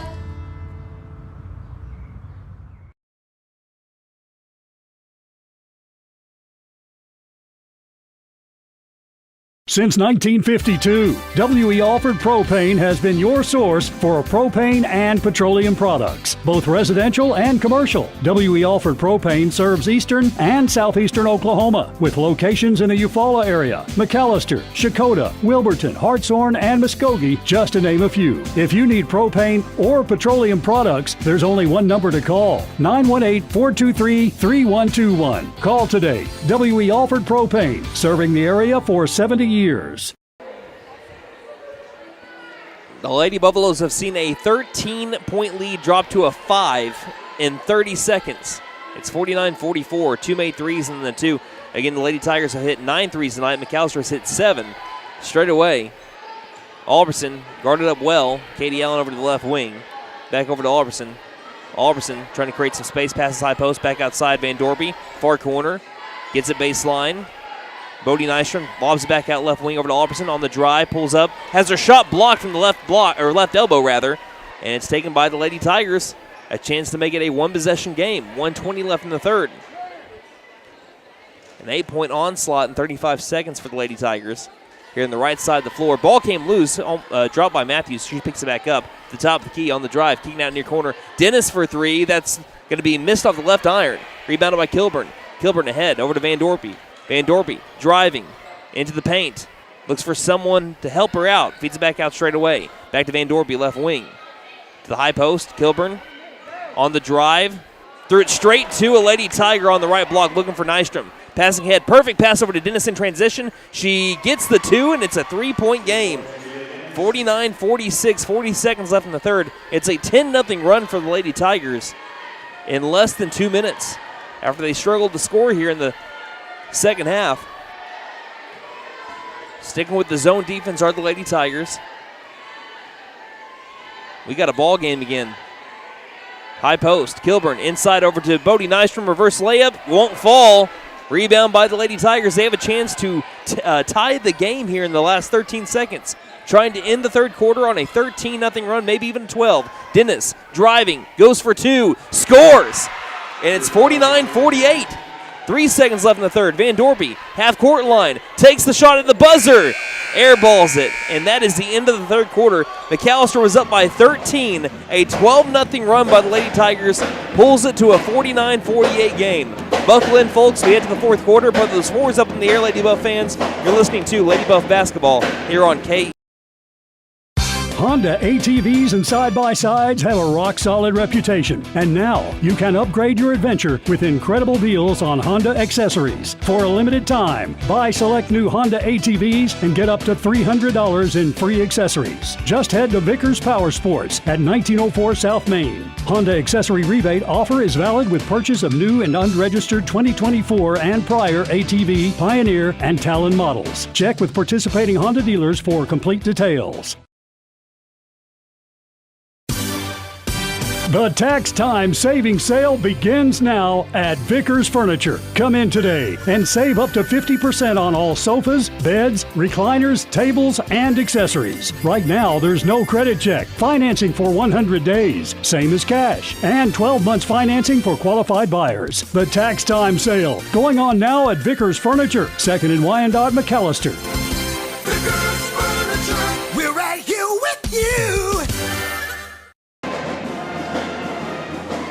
Well, we mentioned this one was going to be a slugfest. McAlester jumped out to a 13-point lead. Coweta with a 12-0 run to end the third quarter has made it a 1-point game.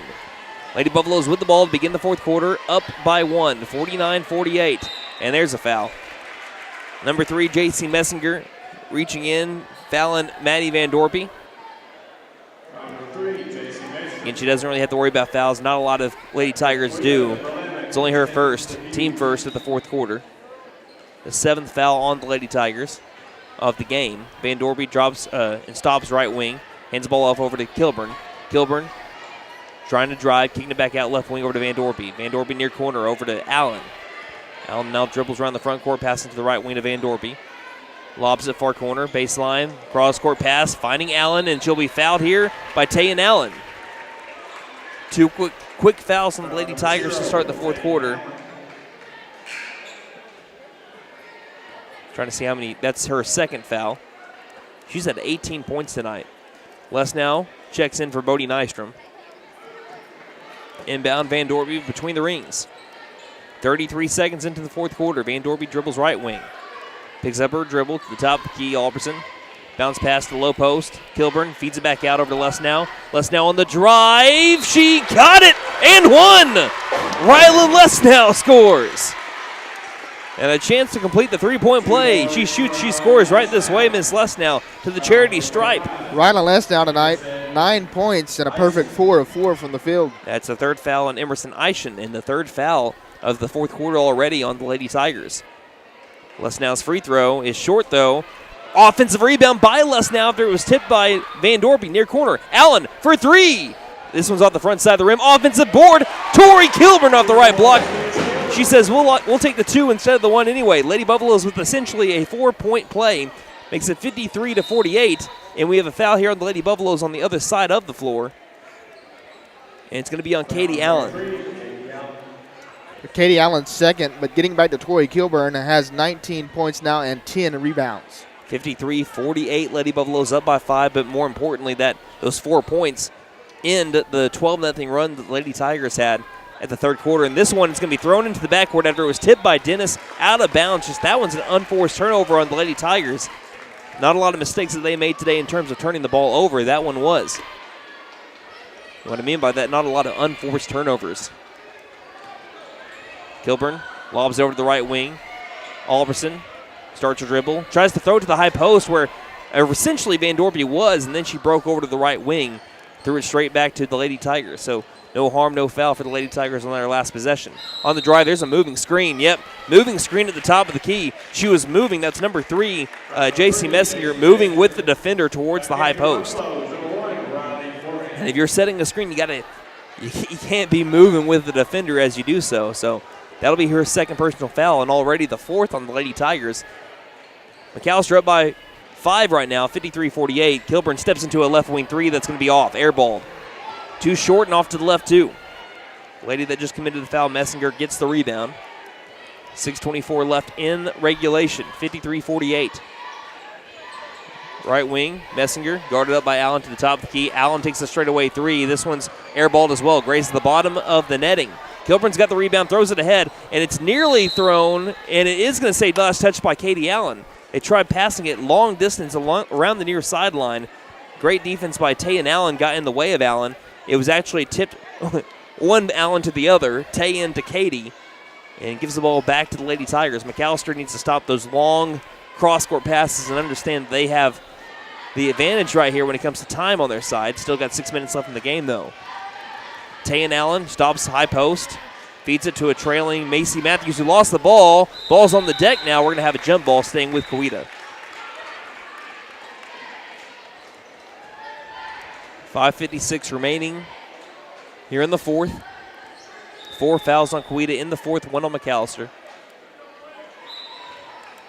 Allen will inbound, feeds it over to Eischen. He swings over to the left wing. Over to Messinger. Messinger to Dennis. Guarded up by forehand. Working over to the left wing. Allen gets a screen. Good defense by Les now getting around the screen. Bounce pass into the high post, stolen by Tori Kilburn. Kilburn being chased down by Dennis. Passes over to the right wing. Allen takes a spot up three. Paint it cold. Katie Allen, her 6th made three of the contest. Oh, are they going to take it off?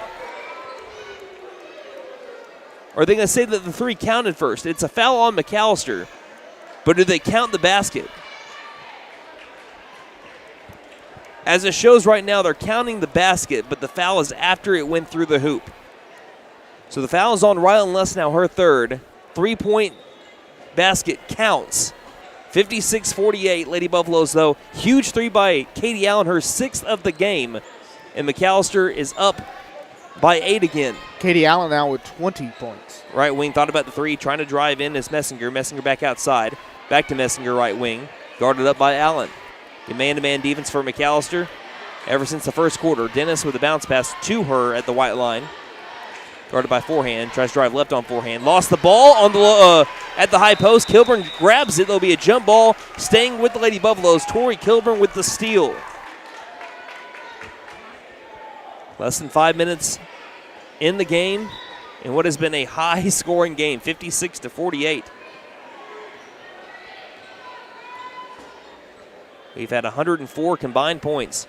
Forehand on the drive, pulling up, 15-footer. Can't get the bounce. Offensive board, Rylan Les now has her shot blocked. Out of bounds. Last touch by the Lady Tigers. Considering this is how impressive McAllister's offense has been tonight with 56 points on Coweta. The Lady Tigers are a fantastic defensive team. 40.3 points given up on them a game. McAllister scored 56. Driving, Van Dorpy. Mid-range, goes up with the left-handed floater, can't get it. And we have a rebound by the Lady Tigers near travel, but keeping her dribble. Again, trying to look at the numbers. Number 25, Emerson Eischen, keeping her dribble. 8-point lead for Lady Buffs. Coweta with the ball, 4:22 left in the game. Dennis trying to drive out to the far corner. For three, Matthews, no good. Rebounded by Les now along the baseline. Hands it off over to Van Dorpy. Long pass to the right wing to the far corner, Kilburn. Kilburn lobbing it back over to forehand. Forehand dribbles to the line, to the near corner. Allen tries driving, baseline, pulls up with the tough baseline jumper, nothing but nylon. Katie Allen, she just made Mission Impossible look easy. She's got 22 points. And it gives Lady Buffaloes a 10-point lead. After Coweta was able to bring it back down to a 1-point game, McAlester back to a 10. It's been a game of momentum tonight. On the drive, stopping high post, nearly a travel, near corner. Matthews takes the three and takes advantage of it. Nearly a travel, but instead it will be another made three by the Lady Tigers, this time by Macy Matthews, and it brings it to a 7-point game. Can the Lady Buffaloes hold on, or can Coweta mount the comeback? 3:35 left in the game here on KNED. Hey guys, it's Sam from Sam Walther's Freedom Ford here in McAlester. McAlester Direct Primary Care offers 24/7 access to your provider. Deeply discounted rates on labs and imaging, more time with your provider, unlimited appointments, same day or next day appointments, and even home visits for a flat monthly membership fee. We don't accept insurance, but all are welcome to join. Dr. Bradley Cross has joined Dr. Chris Bean, Dr. Chelsea Burgess, and Joy Ald APRN, who are accepting new patients. For more information, please stop by our office, McAlester Direct Primary Care at 6th and Carlisle Albert or give us a call at 918-233-6522. Some news here for McAlester Wrestling, courtesy of Derek with the News Capital. Emery Turner got second, and C. Hill got fifth to advance to Girls State Wrestling Tournament. So congratulations, ladies. And again, that's the news in McAlester Girls Wrestling. 58-51, the McAlester Lady Buffaloes lead the Coweta Lady Tigers. A big May 3 here by the Lady Tigers. Macy Matthews is able to pull them back within 7. There's a timeout called by Coach Jade Allison. Coweta's got 3 timeouts left, as does McAlester. And there's some miscommunication here for the Lady Buffaloes on who's on the floor or where they're wanting to go. Right now we got 5 players on the floor. Well, about to have Bodie Nystrom check in. And now there's a conversation between Coach Owen and one of the officials on if she's going to be allowed to check in. Bodie Nystrom, by the way. Because right now it's Lesnow, Van Dorpy, Forehand, and Allen.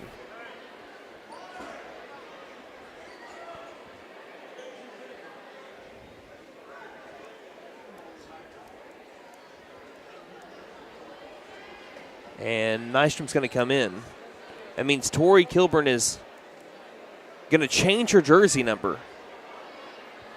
So again, there's some kind of uniform issue here, which means that Tori Kilburn's going to have to change her uniform to number 25 tonight. So she'll be wearing 25 for the rest of the night. Nystrom was allowed to check in, and Alberson's allowed to check in for Forehand. Coweta's going to try to take advantage of Tori not on the floor right now. They're going to press. Katie Allen, Rylan Lesnow, Bodie Nystrom again on the floor. Van Dorpy gets the inbound in the corner. Passing over to Allen, ahead over to Lesnow. 3:30 left in the game. Lady Buffaloes lead by 7. Outside over to Van Dorpy. Van Dorpy on the drive, out near corner. Allen for another 3. This one's short, though. We have a fight for a rebound. It's going to be taken by the Lady Tigers. 58-51. McAlester out in front right now. Dennis working off a screen to the right wing. On the drive, splits the defenders. 2 is up and good. Great drive by Gia Dennis. And it's a 5-point game. They've scored a quick 5 points. 3 minutes left in the game. Again, Coweta going to press near sideline. Dangerous pass. Lesnow grabs it back over to Van Dorpy. Cross court over the right wing. Alberson overhead pass to Nystrom. Inside tip pass. Stolen again by Coweta. A chance to bring it to a single possession game again. Lady Buffaloes led by 13 in the third quarter. Brought it back down to 1. Near corner 3 is in the air. This one's airballed. Fight for the rebound inside the paint. 2 is up. That one's missed. Now a rebound by Van Dorpy. 2:26 left in the game. Van Dorpy being trailed down the far sideline, and a foul call by Coach Owen with 2:24 left in regulation. 5-point Lady Buffalo lead, 58-53. We'll take a 60-second break and be back here on KNED. Hey guys, it's Sam from Sam Wampler's Freedom Ford here in McAlester. We understand how busy we all are these days. It's hard to find time just to get your vehicle serviced, and we are proud to offer the Freedom Express. We can either pick up your vehicle and bring it back when we finish, or for lighter maintenance, we can send our mobile service techs to you. We can do all this with almost all makes and models. I know life gets busy, so I hope this helps. Come see us here at Sam Wampler's Freedom Ford in beautiful McAlester and let us make it happen for you. Now open, Camp Inc. Your one-stop RV shop for sales, service, and parts. Get out of the weather and come take a tour of the largest indoor RV showroom in Oklahoma. Oh, that's an RV. It's a good-looking vehicle, ain't it? Located at 1217 South Georgia Expressway in McAlester. Shop 24/7 at getyourcampon.com.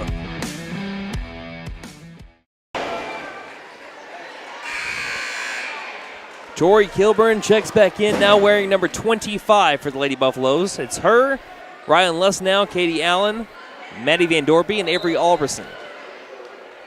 58-53, the Lady Buffaloes are in the lead, but they throw it away, and a quick 2 and scoring off the inbound, number 3, J.C. Messinger, and it's a 3-point game. Lady Buffaloes driving, 2:15 left. Throws it nearly away, taken back by Alberson near sideline. Alberson needs some help. We'll throw it to Kilburn. Kilburn over to Van Dorpy near the front court.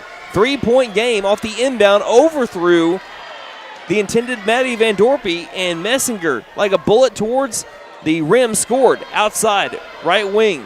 Alberson double team, working around, throwing to the left wing. Van Dorpy's got it, driving near corner over to Allen. McAlester playing keep away, 1:45 left in the game, leading by 3, 58-55. Yeah, it's smart if you're McAlester trying to run out the clock here because this Coweta offense has been deadly tonight. Baseline jumper by Lesnow is blocked out of bounds. And it will be Bodie Nystrom to now check in for Lesnow. One more foul by Coweta puts McAlester at the free throw line, by the way. Alberson looking, feeds it into the corner. Immediately, Katie Allen dribbles into the front court, and she's pushed in the right front court area to send her to the free throw line. 2 shots away from Katie Allen. If the Lady Buffaloes are going to win this one, they're going to have to do it from the free throw line tonight. That's the 5th foul. We should be having free throws here. One of the officials says it's a side out, but I don't think he sees the 5th foul by Coweta yet, and there it is. Again, it's still a learning curve. Both officials, broadcasters even, players get used to the 5 fouls in a quarter, immediate 2 free throws.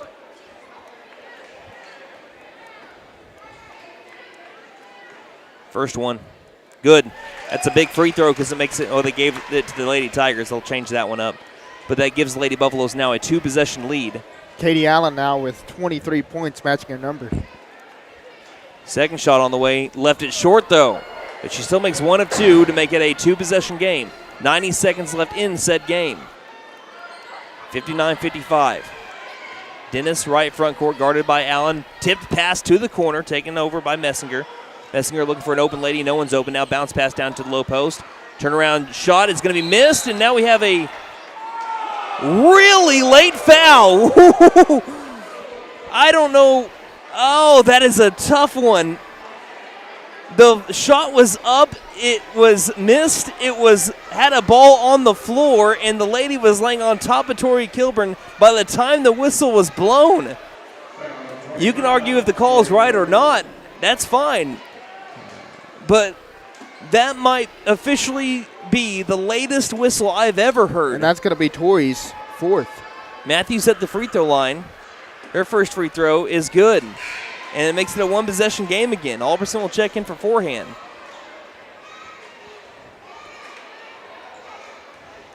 That one's brutal for the Lady Buffaloes. Looked like they were about to get the rebound. Looked like they were about to hold the ball. Free throw made, and it's a 2-point game. 59-57, 1:14 left in said game. We'll take a break and be back here on K. Elevate your game with Freeze and Flare Heat and Air. Get your new home system today at $500 off, plus a 5-year labor and 10-year parts warranty. It's a slam dunk for your basketball comfort. For a limited time only, use the keyword basketball. Get your courtside offer today. Don't despair. Call Freeze and Flare in McAlester at 918-424-7135. We are fully licensed, bonded, and insured. Mechanical license number 001-44485.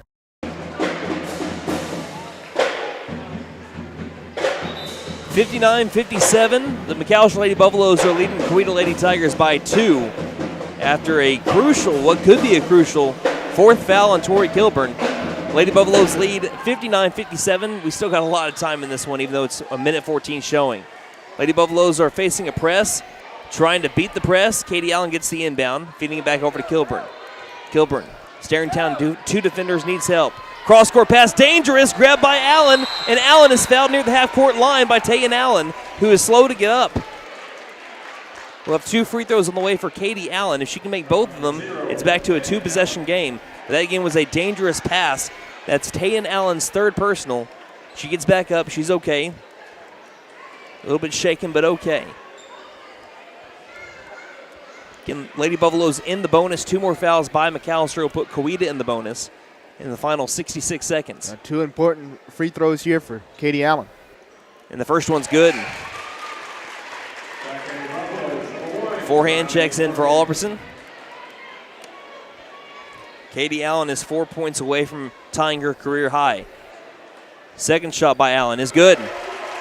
And it makes it a two-possession game. Again, two big free throws by Katie Allen, 61-57. We're down to a minute. Dennis with the ball right front court. Lobbing over to Tayan. Tayan on the drive left side. Up for two. We'll have a blocking foul on McAlester and count the basket. Tayan Allen will score and have a chance to complete the and one. And again, she comes up a little bit slow, but she's going to be okay. I mean, she's still hurting, though.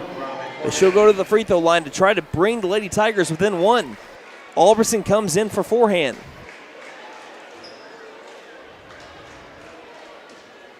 That's the fourth foul on the Lady Buffaloes. Allen's free throw is good, and it's a one-point game. 61-60. And Allen, who again is shaken up, will have to come off the floor. In for is Nia Addison, freshman guard at 5'7".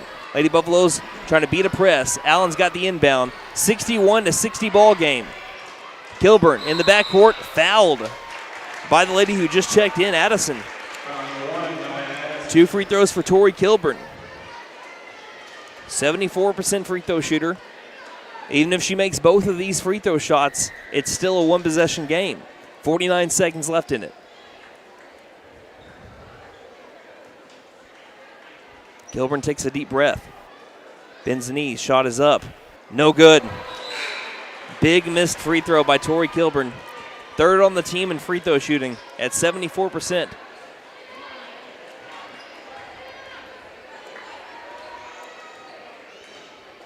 Second free throw by Kilburn. Makes it. 62-60. Coach Owen will take a timeout. Again, this will be the longest 49 seconds of your life. Lady Buffaloes lead by 2. We'll take a break and be back here on Honda ATVs and side-by-sides have a rock-solid reputation. And now you can upgrade your adventure with incredible deals on Honda accessories. For a limited time, buy select new Honda ATVs and get up to $300 in free accessories. Just head to Vickers Power Sports at 1904 South Main. Honda accessory rebate offer is valid with purchase of new and unregistered 2024 and prior ATV, Pioneer, and Talon models. Check with participating Honda dealers for complete details. My wife makes the best lasagna, even in that old kitchen of ours. She deserves the best kitchen money can buy, but all our cash was tied up. So we went to the Bank N.A. for a loan for our kitchen remodel, and the folks at the Bank N.A. came through for us and our family. Plus, the Bank N.A. is local, so the money stays in town. Call 918-423-2265 or go into the Bank N.A. to get your loan for whatever your family wants or needs. The Bank N.A. Strong, secure, and ready to loan. Member FDIC, Equal Housing Lender. This one's coming down to the wire just like it did back in Wagner County. The Lady Buffaloes are up by 2, 62-60 over the Coweta Lady Tigers. McAlester had a 13-point lead. Coweta brought it down to a 1. McAlester then got back out by 10 again. Coweta is now down by 2. 62-60. Dennis with the ball right wing. Guarded up by Bodie Nystrom. Right wing 3 for the lead. In and out. Offensive board, tie game. Big time offensive rebound and put back by Macy Matthews, and it's 62-62. Van Dorby right front court, 29 seconds left. On the edge of the circle. Does McAlester want the last shot here? Coweta at this point might let him have it. 18 seconds. Pass to the right wing to forehand. Forehand to Kilburn, 13 seconds. 12, 11, Van Dorpy, 9, high post, Kilburn on the drive, spin move, fadeaway jumper, can't get it, rebounded by Coweta. Throws it to the near sideline, and we'll have a timeout called by Coweta before zeros went on the clock. We'll have some time on the clock. One official is showing 2 seconds. I didn't think there was that much time. And now they'll discuss how much time should be on the clock for the Lady Tigers. Coach Owen right now isn't worried about that. He's worried about what will happen on this possession.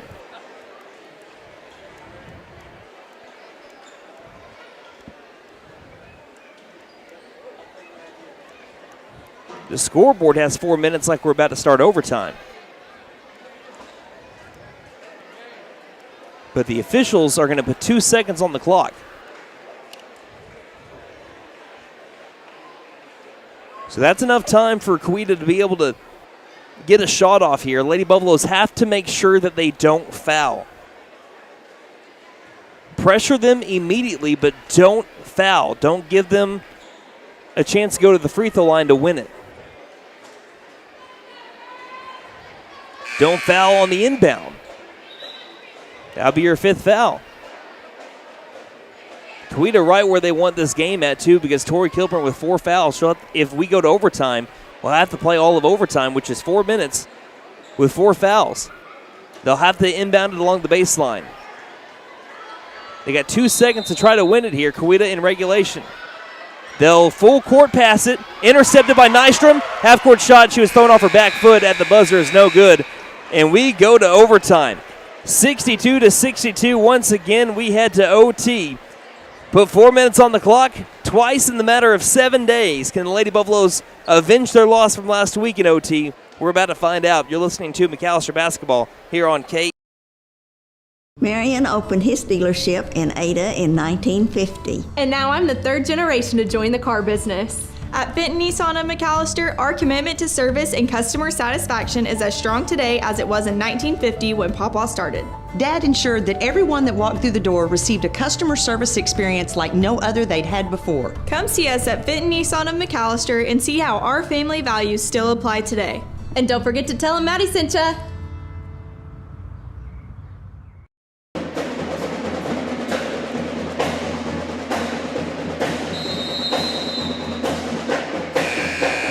All right, let's go over the rules of overtime real quick. Lady Buffaloes and Coweta Lady Tigers tied up 62 all. Fouls carry over to overtime, so both teams are essentially in the bonus. One more foul by the Lady Buffaloes puts Coweta at the line for the rest of the game here.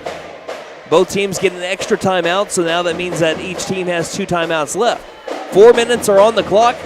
Lady Buffaloes will be moving it right to left, Coweta left to right. Tori Kilburn inside the circle with Matthews. They shake each other's hands. And welcome to OT. Coweta wins the tip. McAlester won the opening one. Coweta wins the OT one. Got to admire the tenacity and the grit of the Coweta Lady Tigers here in the second half. Down by 13. Came back to tie it. As we have a travel in the high post area that will give the Lady Buffaloes the ball. McAlster's only played in 1 overtime game this year. They lost a week ago today to the Will Rogers Lady Ropers 69-62. Lady Buffaloes trying to end the regular season in the win column. They are going to be going to the Tahlequah Invitational regardless of the outcome tonight. Cross-court pass near corner. Alberson to the baseline.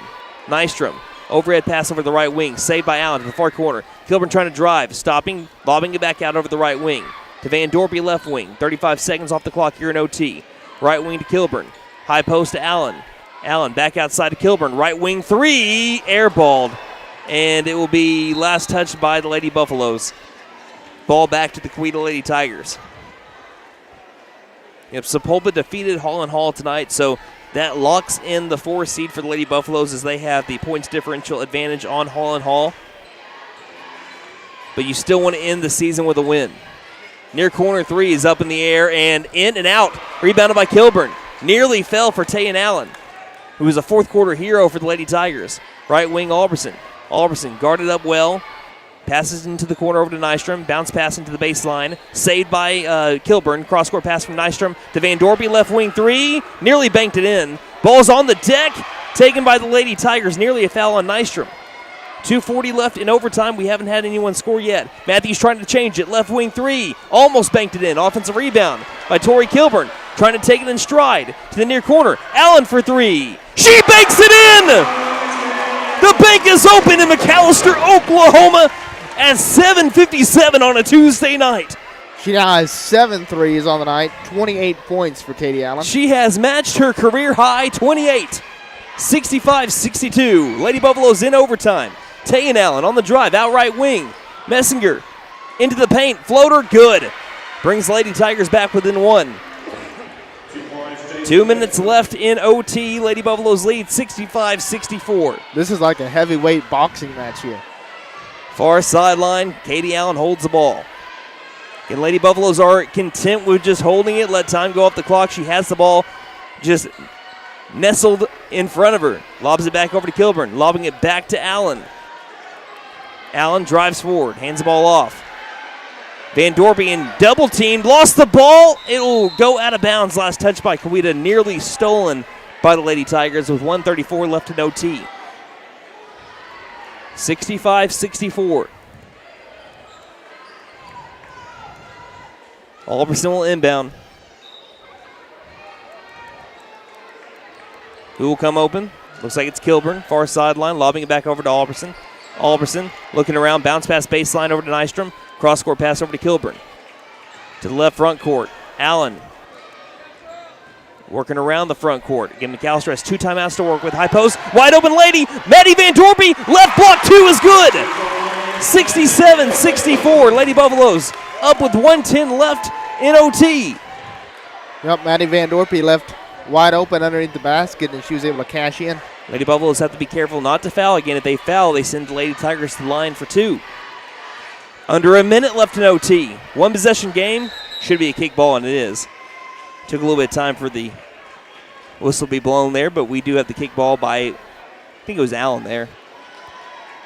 Tayan Allen will inbound for Coweta, far sideline rather, to Dennis in the backcourt. 52 seconds. Dennis driving towards the rack. 2 is good. Back to a 1-point game. Coweta calls a timeout with 46 seconds left in OT. 67-66. We'll take a timeout and be back here on K.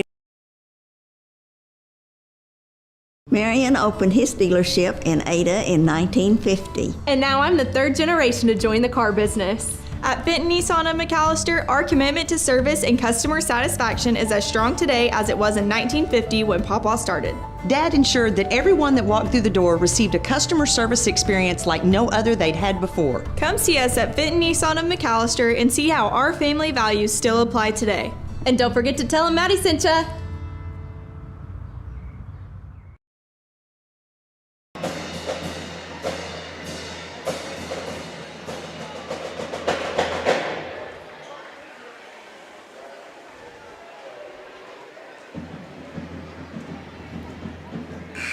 It has been back and forth ever since about the 3-minute mark in regulation. Lady Buffaloes are up by 1, 67-66. It has been an offensive onslaught all game long. And I still feel like whoever scores last is going to win this game. 67-66, McAlester is on top by 1. Maddie Van Dorpen gets the inbound, passes across the half-court line over to Allen. Allen fins a needle, passes it back over to Tori Kilburn along the half-court line. 36 seconds left in OT. Kilburn hands it off over to Katie Allen. Allen in the circle, dribbling right. 30 seconds left. Allen is... They're not going to say she was pushed. They're going to say she crossed the half-court line for a backcourt violation. The Lady Buffaloes fans don't agree over here in the near side, but that is huge for the Coweta Lady Tigers, who get the ball down by 1. Forehand will come in for Avery Alberson.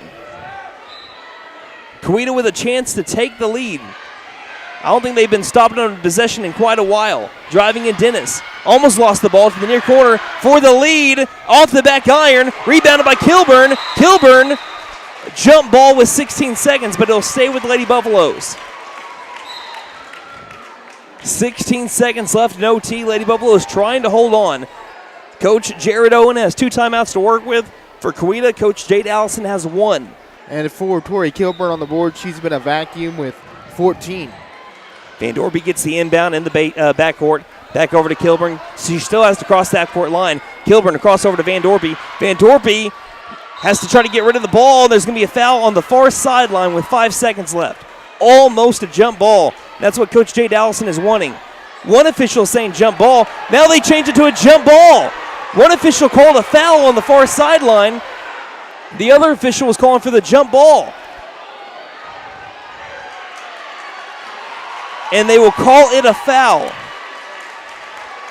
It is officially a foul. Maddie Van Dorpen will go to the line for 2 free throws. And even if she makes them both, it is still a 1-possession game. Maddie Van Dorpen, 77% from the line on the year. First free throw is good. Rolls around. This to make it a 3-point game. Les now checks in for Nystrom. And Coach Jade Allison will use her final timeout of this first overtime, maybe first, to be able to try to ice Maddie Van Dorpy. We're going to keep it here. We've had plenty of commercials. We've had a long Lady Buffalo game. 68-66, the Lady Buffaloes are up by 2. We have had 2 games between these two teams this season, and both of them have been instant classics. Lady Buffaloes are trying to hold on in this one. Coach Jared Owen going over every possible scenario with his team right now. If Maddie should miss, if she should make it, if they have to go baseline. Coweta cannot stop the clock again. Yeah, because even if McAlester makes it here, it's still a 3-point game, and a 3-ball can tie it up. 5.9 seconds is plenty of time to get down the floor, too. So there's only one Lady down low to rebound for the Lady Buffaloes. Again, McAlester, if they miss the shot, has to be sure not to foul. They will send the Lady Tigers to the line if they do so. Biggest free throw of the year for Maddie Van Dorpy. And she misses. Rebounded. 4 seconds. 3 seconds down the near sideline. 1 second for the tie. It's good! At the buzzer, we're going to double overtime. 68-68, as it was J.C. Messinger to drive it to the other side and bank it hard off the glass and in. Wow, folks, strap in. This one's already been wild. 36 minutes was not enough time to decide a winner. The Coweta Lady Tigers won't go away tonight. I hope you brought your air mattress, because we may be staying here all night to decide who's going to win. I might need another cup of coffee here. Who's going to win between the Lady Tigers and the McAlester Lady Buffaloes? And this is what's wild. The Lady Buffaloes know where they're going to be now in the regional tournament next week. So does Coweta. But neither team both giving fight an inch. For a win. You got to love it. Lady Buffaloes are going to roll out with Tori Kilburn, Avery Alberson, Maddie Van Dorpy, Katie Allen, and Bodie Nystrom. The Coweta Lady Tigers taking advantage. Again, Van Dorpy is the team's leading free throw shooter. Went 1 of 2 from the line and allowed the Coweta Lady Tigers to go tie it up. But one of the first people to come off the floor was Riley Van Dorpy, saying, okay, whatever, let's go do it again. It's 68-68. Once again, McAlester will be moving to right to left, Coweta left to right. Another handshake between Macy Matthews and Tori Kilburn.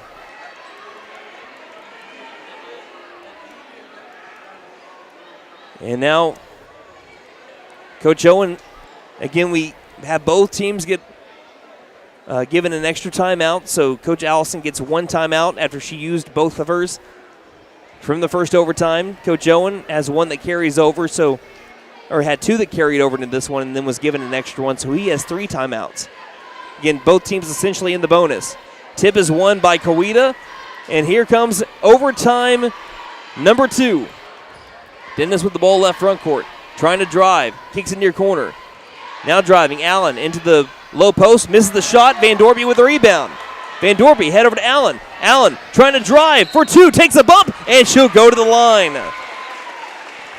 Katie Allen's got 2 free throws on the way. Katie Allen already with 28 points. We know how vital of free throws have been for McAlester. They've only missed 2 here in regulation, at the end of regulation and overtime. As Allen, well, now they missed 3, but each one has come back to bite the Lady Buffaloes. It has allowed Coweta to just have just enough to be able to get back in this game. Meanwhile, Coweta has been phenomenal at the line and in crunch time when it matters to try to tie it up. Allen makes the second free throw, and the Lady Buffaloes strike first in the second overtime. It's 69-68. 3:37 left. And what shows on the scoreboard, period number 6. Ball that nearly goes out of bounds, Matthews grabs. And Matthews got nearly unlimited range on the drive. Spin move in the paint, 2 is up and good. Fantastic move to the basket by Macy Matthews. Lady Tigers take a 1-point lead. It's their first lead in quite a while, I think since the first half. Bounce pass baseline, Bodie Nystrom throws it straight to Tayan Allen, trying to pass it along the baseline. Down the near sideline, passing across over to Dennis. 3 minutes left in overtime number 2. 1 point lead for Coweta. Now it's McAlester that's going to have to play from behind. And again, Dennis is okay with dribbling it out a little bit to the top of the key. Looking inside, no one's open. Pass to the right wing overhead. Over to the left wing, Matthews. 2:40 left. The right wing, Tayan Allen. Allen works around the arc, guarded by Katie Allen. Bounce pass back over to Dennis. Again, McAlester knows that they don't have to foul just yet. They'd rather try to get a steal first, obviously, than send someone to the line where Coweta has been great today. Trying to drive Dennis, kicks out far corner. Big three-pointer in the air, too strong. We have a rebound by Coweta and a foul on McAlester. Now who's it on? It's on Tori Kilburn, her 5th. And we have a Lady Tiger that's still down. The one that grabbed the rebound's on her back right now. Like I said, hopefully she's okay. She's slow to get up. She has the help from her teammates. But Kilburn's night is done. She takes off the face mask. She'll come off the floor.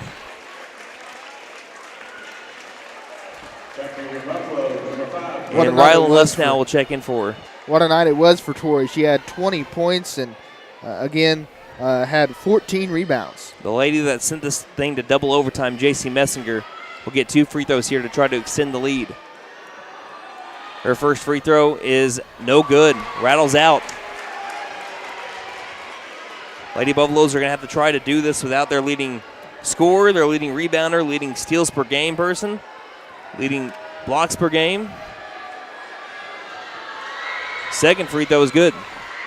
2-point game. Lady Buffaloes down to the Coweta Lady Tigers with 2:09 left in the second overtime. Van Dorby straight away. Timeout called by Coach Owen. He's got 2 more after this. We'll take it with them. You're listening to the Lady Buff Basketball here. Honda ATVs and side-by-sides have a rock-solid reputation. And now you can upgrade your adventure with incredible deals on Honda accessories. For a limited time, buy select new Honda ATVs and get up to $300 in free accessories. Just head to Vickers Power Sports at 1904 South Main. Honda accessory rebate offer is valid with purchase of new and unregistered 2024 and prior ATV, Pioneer, and Talon models. Check with participating Honda dealers for complete details.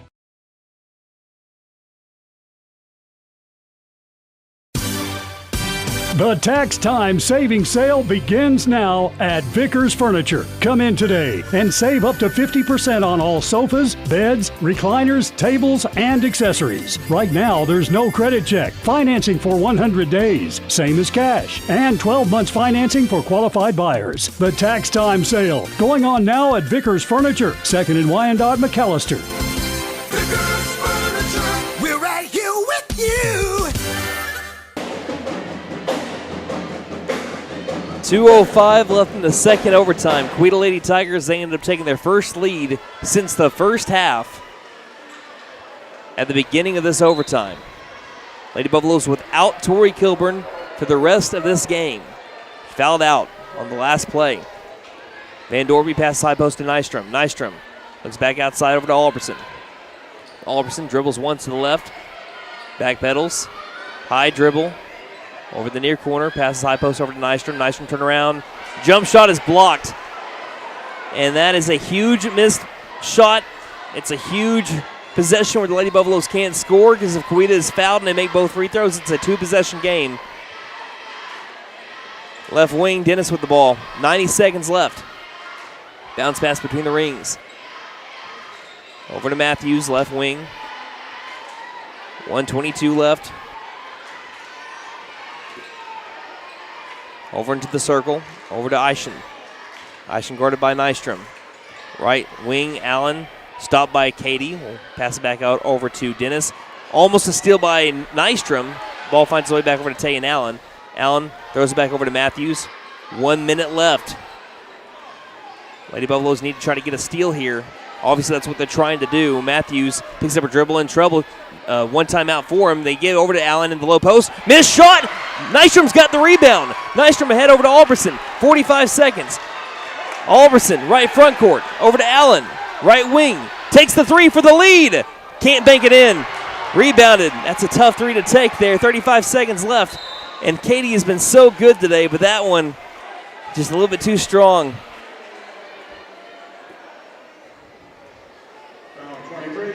That's only Allen's third personal. She has a new career high of 29 points.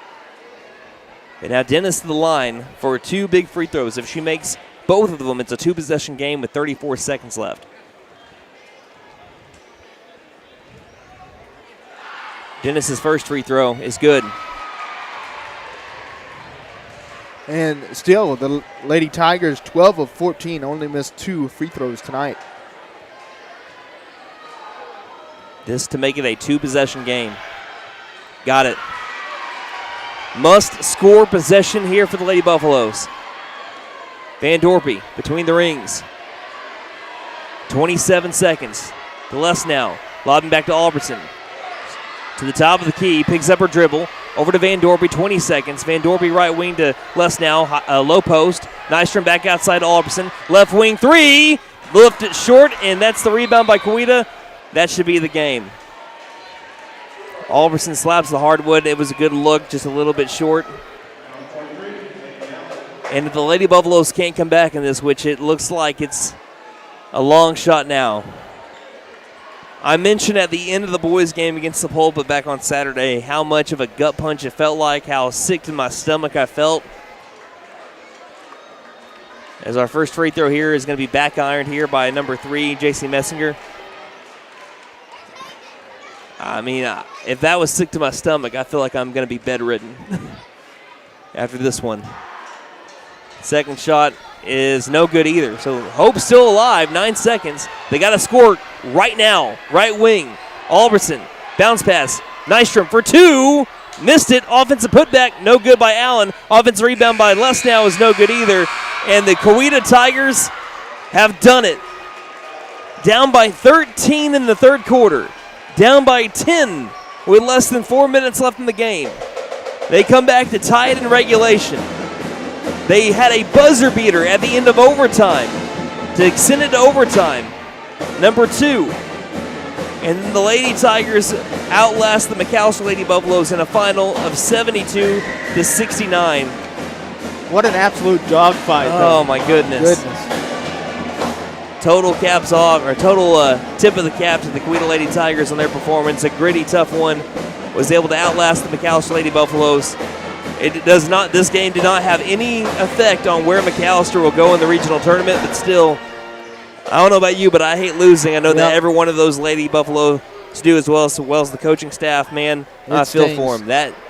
That is about as I didn't think it could be more of a gut punch than Saturday with the boys' game, and I think we just might have topped it. What a fantastic one in double overtime. McAlester loses 72-69.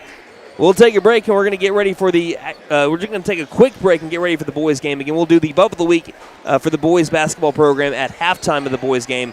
We'll take a short timeout and be back here on KNED. Hey guys, it's Sam from Sam Wampler's Freedom Ford here in McAlester. We understand how busy we all are these days. It's hard to find time just to get your vehicle serviced, and we are proud to offer the Freedom Express. We can either pick up your vehicle and bring it back when we finish, or for lighter maintenance, we can send our mobile service techs to you. We can do all this with almost all makes and models. I know life gets busy, so I hope this helps. Come see us here at Sam Wampler's Freedom Ford in beautiful McAlester and let us make it happen for you. Now open, Camp Inc. Your one-stop RV shop for sales, service, and parts. Get out of the weather and come take a tour of the largest indoor RV showroom in Oklahoma. Oh, that's an RV. It's a good-looking vehicle, ain't it? Located at 1217 South George Knight Expressway in McAlester. Shop 24/7 at GetYourCampOn.com. McAlester Direct Primary Care offers 24/7 access to your provider, deeply discounted rates on labs and imaging, more time with your provider, unlimited appointments, same day or next day appointments, and even home visits for a flat monthly membership fee. We don't accept insurance, but all are welcome to join. Dr. Bradley Cross has joined Dr. Chris Bean, Dr. Chelsea Burgess, and Joy Ald APRN, who are accepting new patients. For more information, please stop by our office, McAlester Direct Primary Care at 6th and Carl Albert, or give us a call at 918-233-6522. Elevate your game with Freeze and Flare Heat and Air. Get your new home system today at $500 off, plus a 5-year labor and 10-year parts warranty. It's a slam dunk for your basketball comfort. For a limited time only, use the keyword basketball. Get your courtside offer today. Don't despair. Call Freeze and Flare in McAlester at 918-424-7135. We are fully licensed, bonded, and insured. Mechanical license number is Patriot Chrysler Dodge Jeep and Ram in 001-444-85. McAlester will hold the first ever Corral of Savings event. Thousands of new and used vehicles with discounts the size of a heifer. Pre-owned trucks as low as $99.95. SUVs from $89.95. Cars now just $79.95. New Jeep, Dodge, and Ram trucks up to $22,000 in discounts or 0% for 72 months. No one beats a Patriot deal. Not now, not ever. And we guarantee it. Patriot Chrysler Dodge Jeep and Ram in McAlester. My wife makes the best lasagna, even in that old kitchen of ours. She deserves the best kitchen money can buy, but all our cash was tied up. So we went to the Bank N.A. for a loan for our kitchen remodel, and the folks at the Bank N.A. came through for us and our family. Plus, the Bank N.A. is local, so the money stays in town. Call 918-423-2265 or go into the Bank N.A. to get your loan for whatever your family wants or needs. The Bank N.A. Strong, secure, and ready to loan. Member FDIC, Equal Housing Lender. Marion opened his dealership in Ada in 1950. And now I'm the third generation to join the car business. At Benton Nissan of McAlester, our commitment to service and customer satisfaction is as strong today as it was in 1950 when Papa started. Dad ensured that everyone that walked through the door received a customer service experience like no other they'd had before. Come see us at Benton Nissan of McAlester and see how our family values still apply today. And don't forget to tell them Maddie sent ya!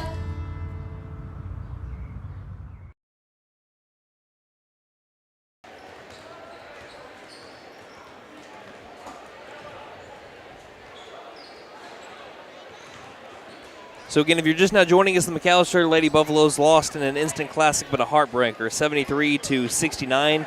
We will go over the post-game stats of that at the conclusion of the boys' game, so make sure that you are listening then. We're also going to be having our Buffalo Week for our McAlester boys basketball program at halftime of this game, so we'll have that be going on then. So again, the Buffalo boys are going to try to avenge that loss, though. Let's go ahead and let's look at the boys on the season. They are 3-18, nearly broke a 12-game losing streak in phenomenal fashion against a top 4 team in 5A4, but lost at the very end. The Buffaloes controlled the game, leading at the end of each quarter and by as many as 11 in the fourth against the number 4 team in the district. But after a Brandon Smith layup with about 2 minutes and 50 seconds left in the game with McAlester up 6, the Buffaloes went scoreless despite being in the bonus, and the Chieftains went on a 9-0 run to end the game, including a three-pointer to take the lead with about 45 seconds left.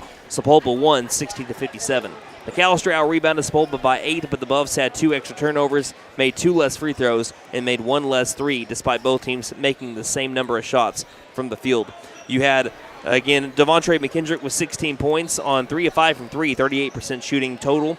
Brandon Smith had 14 points on 43% shooting, and you had Devion Bicken with 10 points on 5 of 9 shooting, 8 rebounds, and 3 steals. Looking at the last time that these two teams played, again, if it's anything like the first game, we're in for another classic. McAlester lost to Coweta 67-62. Buffaloes did multiple things better than the Tigers in that game, albeit some of them small differences. McAlester made 4 more shots in the field on 11 extra attempts, and due to McAlester winning the rebound battle by 4 and turnover battle by 1, Coweta did make 1 extra 3 in the same number of attempts as McAlester. But the biggest difference in the game was free throws, in which Coweta was 20 of 25 from the line, making 8 more free throws than McAlester attempted at 8 of 12. They went from the line. McAlester, they need a chance to jump to number 7 and to break a 13-game losing streak. Again, the Durant Lions are taking on the Will Rogers Ropers tonight. If Durant wins, it doesn't matter what McAlester does. They're going to be 8th in 5A4 going over to Booker T. If McAlester wins and Will Rogers beats Durant, McAlester will jump to number 7. Right now, McAlester is at 8 at the 5-4 standings. Coweta is at 5th. For Coweta, they're looking at the Will Rogers-Durant game too, because if Coweta loses and Will Rogers wins, Will Rogers jumps Coweta. I don't know. I can't remember what exactly it was. Let me go ahead and preview the Coweta Tigers. Maybe I have that on my sheet for prep here. Coweta is 9-13 on the year. 50% of their games have been decided by 5 or less. So I guess you can call them the cardiac cats at times because they play a lot of close games. They're 5-6 in those games decided by 5 or less. And yes, they do clinch the 5th spot in 5A4 with a win and or a Will Rogers loss. They cannot jump to 4 and they cannot fall further than 6th, but they will clinch 5th with a win and or a Will Rogers loss. So they're rooting for Durant tonight like McAlester is rooting for Will Rogers. Since the game against McAlester, they are 1-3. They lost to Hall & Hall 44-39. Lost to Sepulpa 57-52. 2 5-point games right there. And they lost to Edison Prep 62-41, but beat Will Rogers 65-38. Led by first-year head coach with the team, Matt Watson, averaging 53.6 points per game, giving up 55.1 points per game. Just real quickly, when you're looking at McAlester, their players to watch include Devontre McKendrick. Again, turned in another stellar performance. We mentioned it earlier. Buffalo struggled from 3 against Coweta, so they're going to look to him to be able to make those threes tonight. Devion Bickham is coming off of 10 points, 8 rebounds, and 3 steals against Sepulpa. Considering he had his career-high 15 points against Coweta last time out on only 1 missed shot, expect him to have another big game tonight. And Isaiah Highshaw is going to be our 3rd player to watch, mainly because of how well he did off the bench. I mean, when he came in for somebody, it's like the Buffaloes didn't miss a stride, and that's due to the play of McAllister's bench, and Highshaw led the way there. So I'm going to look at him to continue it on, especially when you consider that he's a senior here on senior night. Some keys to the game for McAlester. You're going to need to guard the perimeter as well as you did back in January. They held a great three-point shooting team to just 3 made threes in 32 minutes. McAlester hopes to be able to do that again today. And we mentioned free throws are going to be huge. There were 37 combined free throw shots. 25 of them came from Coweta. They were excellent, 20 of 25. You got to keep them off the charity stripe and be sure to make your free throw shots when your time comes and find a way to close it out. The Buffaloes may be in the middle of a 13-game losing streak, but in 6 of those games, it was a 5-point game or less in the final 3 minutes. Being a young team, it can be hard to close games out due to inexperience, but if you find yourself in a close game late tonight, let this be the game that you take the leap. We're about to be having our starting lineups as well as our opening tip here in just a moment. Let me send things down to Mr. Larry Barnett, who will announce our starting lineups for Coweta.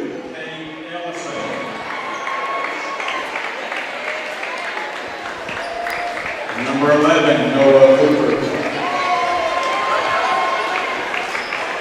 Number 15, Connor Jensen. 23, Owen McElroy. 33, Caden Garrett. One change in the starting lineup. I believe that it's Owen McElroy now for Coweta instead of Taylon Vaughn. We're starting off with Devontre McKendrick from McAlester. Let Larry do the rest. Your seniors, number 1, Isaiah Highshaw. Number 4, Jeremiah Thompson. Number 15, Riley Calistro. And 23, Mr. Gary Pickett. So again, 4 of your 5 starter seniors for McAlester: Isaiah Highshaw, Jeremiah Thompson, Riley Calistro, Garrett Pickett. The only starter not at senior tonight, sophomore guard number 0, Devontre McKendrick. McAlester Buffaloes, if you're on radio, going to be wearing their home white uniforms, white on white. Black McAlester and cursive across the front. Black and gold checker design down the sides. For the Coweta Tigers, their road orange uniforms with the black Coweta and cursive across the front, gray numerals on the front and back. And ironically, this is the same uniform matchup that we had back in Coweta. McAlester wore their home white uniforms in that game. Coweta with the orange. Handshake between Highshaw, number 33, Caden Garrett. Ball's up in the air. Tip is won dominantly by McAlester as it's basketball time here in the Heartland. Buffaloes are going to be moving it left to right across your radio dial, and for the Coweta Tigers, right to left. Pickett throws it across over to McKendrick. McKendrick between the rings over to Calistro. 15 seconds into the first quarter, just getting started here in the boys' game. If it's anything like the girls' game was, we are in for a good one. Yeah, Brandon, one thing I'm noticing here early, Coweta's numbers are going to be a little bit easier to see than the girls were. That's true. Again, the gray on the orange is a lot easier to read than the black on the black. 30 seconds into the first, past the high post. Pickett Looking around, tries to drive, spin move in the paint. A little bit of contact back outside. There's going to be 3 seconds in the lane. 3 seconds in the lane on Garrett Pickett. And now give the ball to the Tigers after 37 seconds on the opening possession. As the Tigers take it right to left. With the ball right now, Owen McElroy will pass it between the rings. Hand the ball off over to number 15, Connor Jensen, who had 8 points against the Buffaloes back on January 27th. On the drive, kick out back to the near corner. Noah Cooper to the low post, double teamed. Back outside, quick pass to the top of the key, swinging it all around to the right wing. Lobbing back out left wing. This is only the second possession between either team tonight. We are already a minute and 9 in. 2 long possessions looking for the opening shot. McAlester working out of a 2-3 zone defense here. Left wing. McElroy. Pass straight away. Back out to McElroy to the near corner. Over to Cooper. Cooper driving, stopping mid-range, back outside, right wing. And there'll be a travel at the right wing. Travel on number 2, Cade Ellison, who was the third on the team in scoring against McAlester with 13. His coach, Matt Watson, calls him an underrated player among one of the best in 5A. Just inside the free throw line, McKendrick takes a 2 attempt and leaves it off the left side of the iron. Rebounded quickly by Cade Ellison. Dribbles to the top of the key, passing right wing, swinging it far corner. Cooper stops, baseline, lobs it back out, and overshot his target, throws it off the scores table. And it will be McAlester basketball. So 2 possessions, 2 turnovers for Coweta's offense. And speaking of 2s, 2 minutes into the first quarter, McAlester and Coweta still tied up. Pickett will inbound over to Highshaw, far sideline. Highshaw waits for McKendrick, and he'll receive the bounce pass on top of the logo M. Right wing, Calistro. Over to Highshaw straight away. Highshaw jab step right, dribbling left. Looking to the far corner. McKendrick takes the spot up 3. This one's off. Fight for the rebound. Last touch by Coweta. It'll be McAlester basketball along the baseline.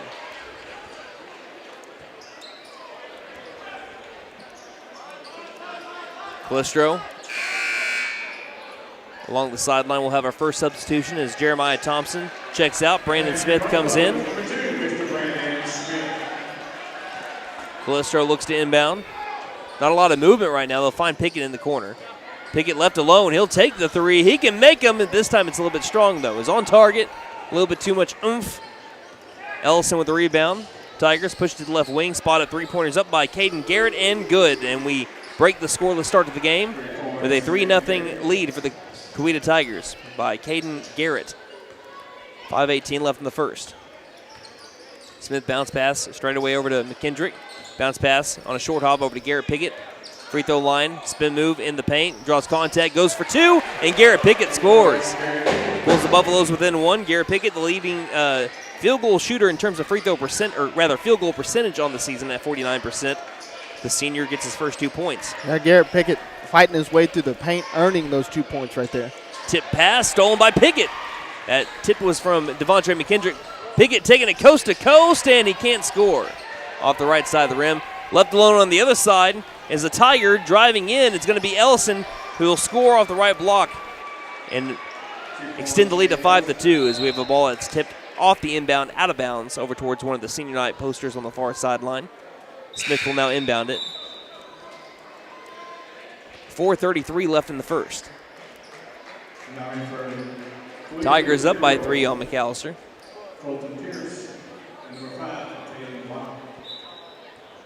Smith will inbound it to the backcourt. McKendrick lobbing it back over to Smith. Will take it across the timeline. Zooms to the top of the key. Jump stop to the free throw line. Pass baseline. Pickett tries driving. There'll be a blocking foul called here on the Tigers.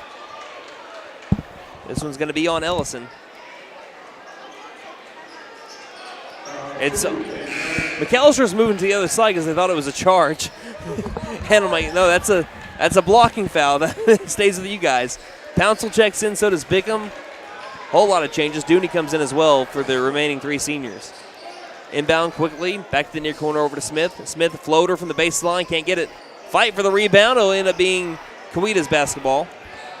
And they quickly push it to the right wing. McElroy. Backs up his man, bounce pass back outside, around the world to the near corner. Cooper spot up three, in and out. Rebounded by Bickham. Bickham, the leading rebounds per game guy at 4.5. Gets it and feeds it ahead over to Brandon Smith. Smith, good crossover. Back outside over to Pouncil. Pouncil back to Smith. Buffalo's down by 3. Smith on the drive. Goes up for 2. This one is a charge. Last one was nearly 1. This one is 1, and Smith has committed his first foul. Both teams now have 1 team foul apiece. 3:46 left in the first. Tigers up on McAlester 5-2. Owen McElroy dribbles to the right wing, feeds it off over to Ellison. Ellison, step back, thought about the 3 on McKendrick. Bickham nearly with the still fighting for it, grabs it near the half-court line. Pass to the far corner, McElroy drives, tries feeding it inside, taken back by the Tigers. Back out to the far corner, and there'll be you got 3 seconds? Yes, 3 seconds in the lane on the Tigers. So another turnover here on the orange and black. He'll give the ball back to the Buffs. Pouncil with the inbound along the near sideline. Pouncil dribbles between the rings, feeds it off to a trailing Brandon Smith. Angle right. Bounce pass back to the white line. Pouncil feed to the left wing. McKendrick spot up 3. McKendrick left it short. Offensive rebound. Brandon Smith contested 2. Missed it. We have a ball. Again, offensive rebound. Brandon Smith can't make that shot. Nearly had a third one, but this one is going to be taken by Ellison. Smith trying to take it back. Almost committed his second foul. Into the corner. Driving. Baseline. 2 is up. Great drive, but can't score, and we have a foul on the floor. This one's going to be on the Buffaloes. I think it's going to be on Devion Bickham. It will be. Colton Pierce tried driving baseline. Not a starter tonight for the Tigers, but he was the second leading scorer from Coweta back in January, looking for his first points of the game. He had 14 the senior year for the Tigers back on that January 27th. First free throw is good. It's 6-2. Now, this game is not like that game was. I think we had an 8-8 ball game in the first 2 minutes. This one's a little bit slower, a little bit more defensive. But Coweta is leading it 7-2. 2 made free throws by Colton Pierce. McAllister's got a score here, it feels like. Far corner, Dooney stopping. Over to McKendrick, left wing. Feeding it back over to Dooney. Back to a cutting McKendrick. Inside, Pouncil reverse layup. Pouncil can't get it. Gets his own rebound, though. Up for a while, too strong. McAllister struggling with shots right by the basket, but they are contested. Down the floor, stopping left wing. Coweta trying to extend their lead, up by 5. On the drive, finds an open lane, scoring with the right hand, Owen McElroy, and it's 9-2. 7-point lead for Coweta. McKendrick trying to get those 2 points back real quick. Floater banks it in as he was running towards the basket. Let it go just in front of the free throw line, and it pulls the Buffaloes within 5. 2:09 left in the first. Nothing that's come easy. Credit to the Coweta defense on that. High post, great look. Layup is easy like Sunday morning for Cade Ellison. There'll be a timeout call by Coach Dooney. 11-4, McAllister down. 2:03 left in the first here on K. Patriot Chrysler Dodge Jeep and Ram in McAlester will hold the first ever Corral of Savings event. Thousands of new and used vehicles with discounts the size of a heifer. Pre-owned trucks as low as $99.95. SUVs from $89.95. Cars now just $79.95. New Jeep, Dodge, and Ram trucks up to $22,000 in discounts or 0% for 72 months. No one beats a Patriot deal. Not now, not ever. And we guarantee it. Patriot Chrysler Dodge Jeep and Ram in McAlester.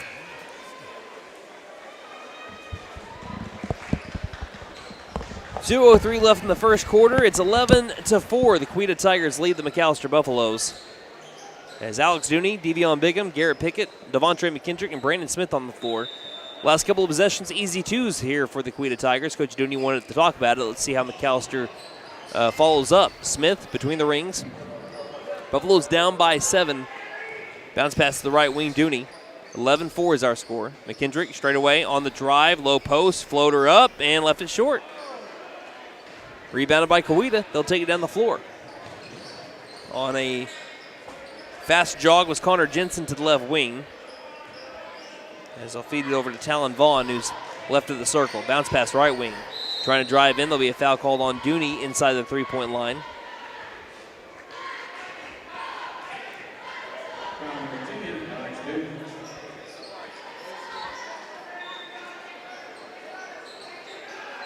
Inbound. Vaughn has it far corner to the high post, back outside on the drive. Cooper back out over to Vaughn, right wing 3, good.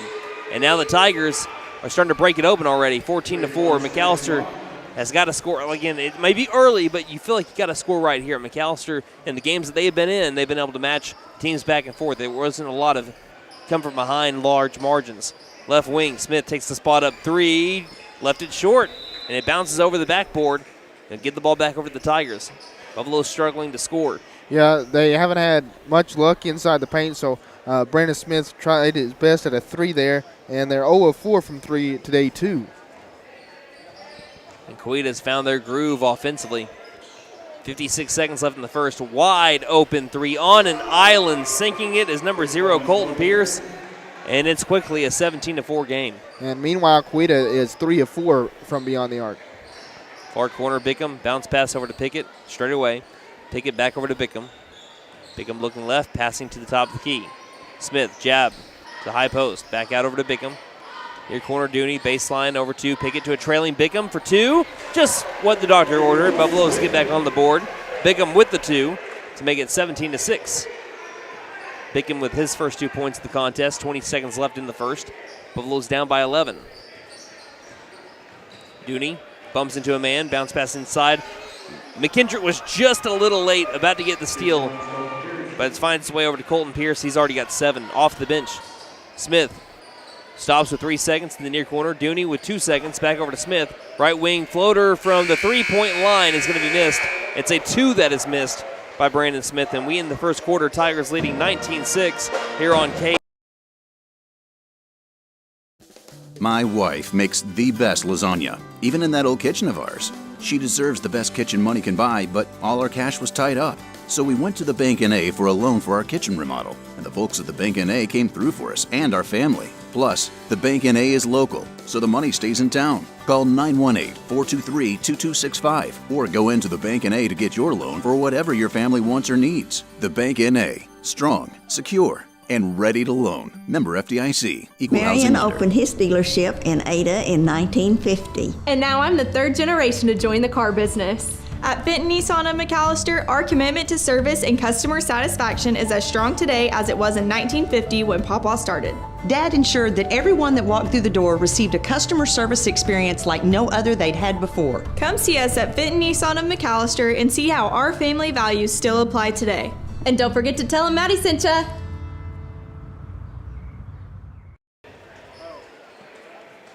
The Coweta Tigers race out to an early 19-6 lead over the McAlester Buffaloes.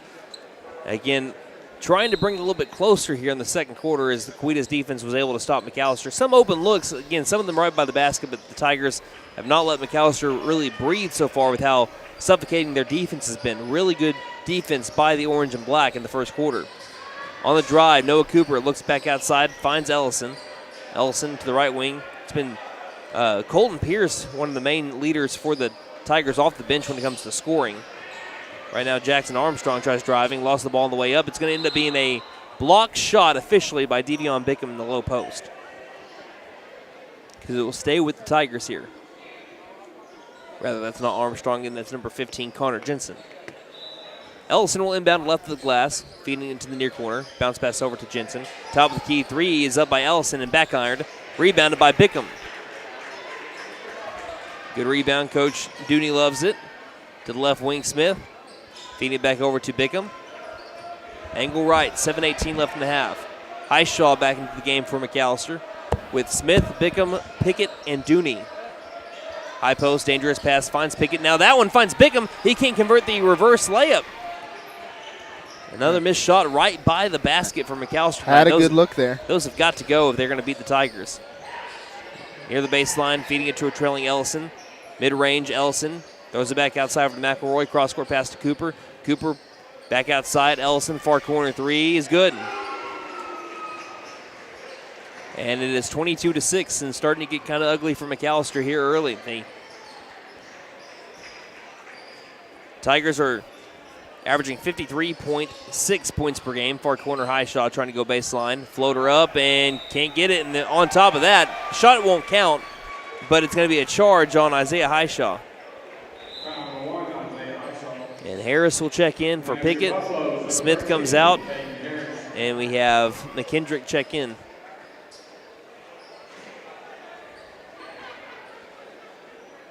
22-6.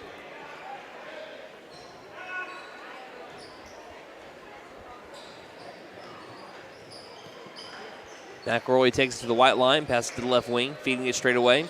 Over to the right wing, back over to McElroy. Looked inside, no one was there. Pass cut off by number 4, that was Kurt Thomas. Back to the right wing, high post, back outside near corner. Spot up 3 is up and off. Offensive rebound by the Tigers, up for 2. High off the glass, misses the shot. Another offensive rebound. 2 is up, blocked by Harris. Another missed shot after an offensive rebound by the Tigers. That one's missed as well. Caden Harris has got the rebound, throws ahead for McAlester, finally ending that possession. Highshaw bounce passes it over to McKendrick. At that point, when you're putting in all your stats on that device there, Wyatt, looks like you're playing, like Fruit Ninja or something. Far corner. Dooney, short corner, far side. Dribbles outside the perimeter, hands it off with a shovel pass over to McKendrick. McAllister's been held to 6 points in the first half so far with 5:26 left in it. Bounce pass a little bit off to the left, and it's stolen again. McElroy with the steal. Ellison dribbles it to the three-point line. Cross-court pass over to Cooper. Cooper feeding it to the near corner. Cross-court pass back over to Cooper. Takes the, actually, excuse me, that's not Cooper. That's number 33, Caden Grant. He misses the 3. Isaiah Highshaw's got the rebound. Bounce pass in the near corner. Bickham, Euro step over a man. Tough 2. He's fouled on the 2 attempt. Bickham to the free throw line.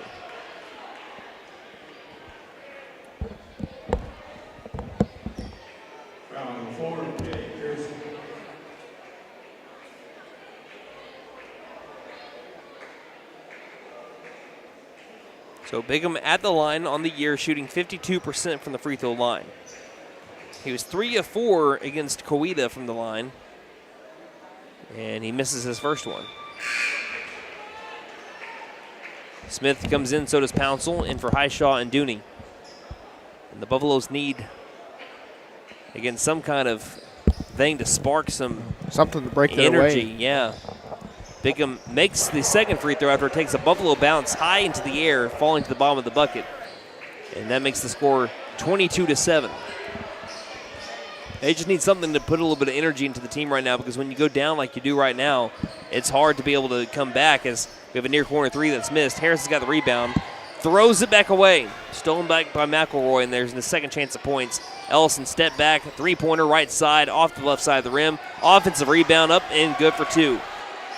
There was 2 Buffaloes in the low post, but somehow it was number 4, Thomas, to be able to find his way in between the 2 Buffaloes to be able to get the ball and score to make it 24-7.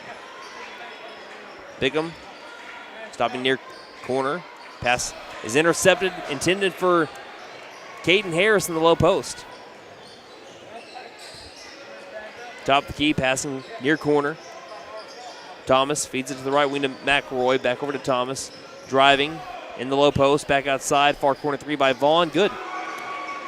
And the Tigers are running away with this one early, 27-7. They're doing all that they can to make sure that they solidify their spot at number 5 in 5A4. McAlester, if they don't win this one, they got to really come back. A loss tonight will guarantee they'll finish 8th.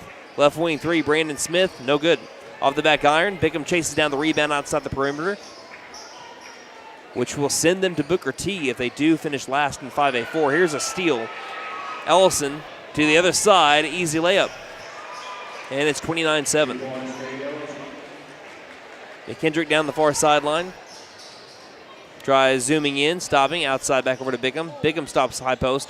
Good feed to the low post to Caden Harris. Hook shot is no good. I don't want to know what McAllister's shooting from the field right now. But they have struggled from right by the basket, too. And they are contested, but they have not had any of them fall. That one does not fall either by Coweta. Harris has got the rebound. McKendrick now with the ball. Driving inside, stops inside the paint, throws it straight to Cade Ellison with the steal. Jalen Vaughn at the white line, guarded up by Smith. Dribbles in, floater up, is fouled on the shot. 2 free throws coming up for Talon Vaughn.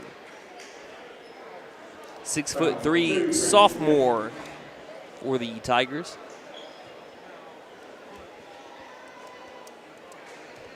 And the Tigers, I think, are a lot better. I mean, I don't think 9-13 is necessarily a bad record at all, but I think they're a lot better than what their record indicates.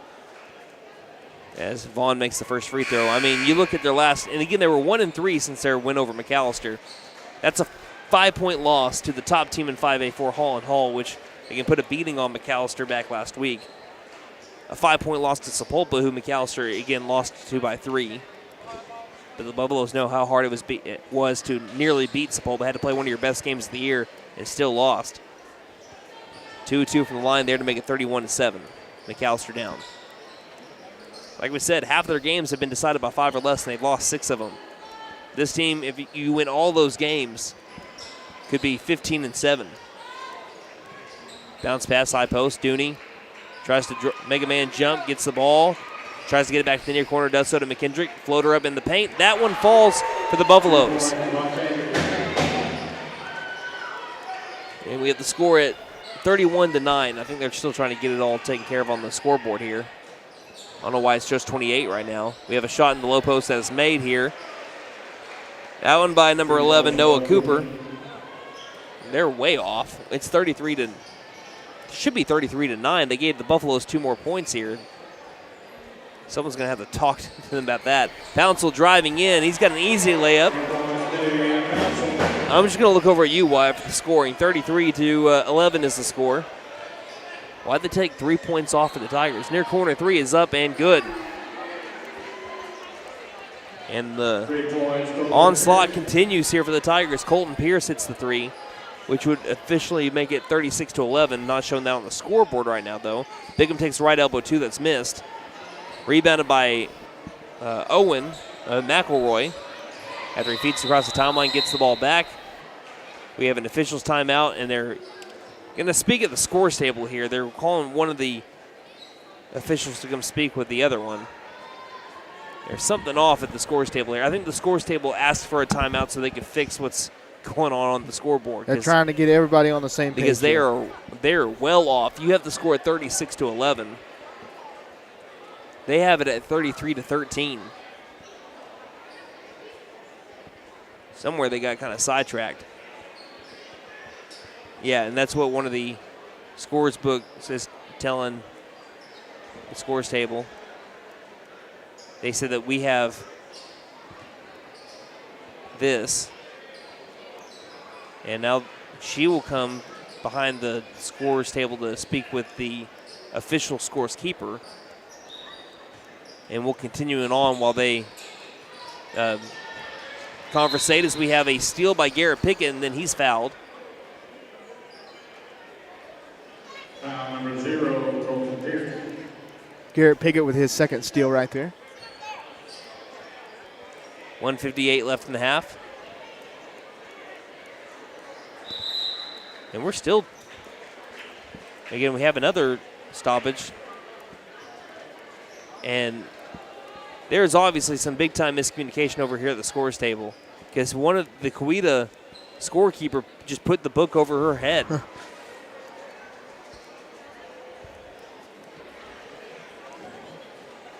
And yeah, this one's a straight-up discrepancy. This is not like hey, we just made a mistake here. One person has one thing, one person has the other, and what are we going to officially go with here?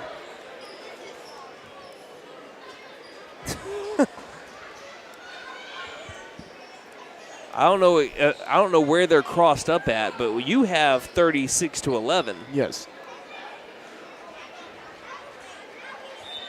And you caught everything, right? Yes. Well, after everything is settled, looks like we're just going to continue on. We're going to continue.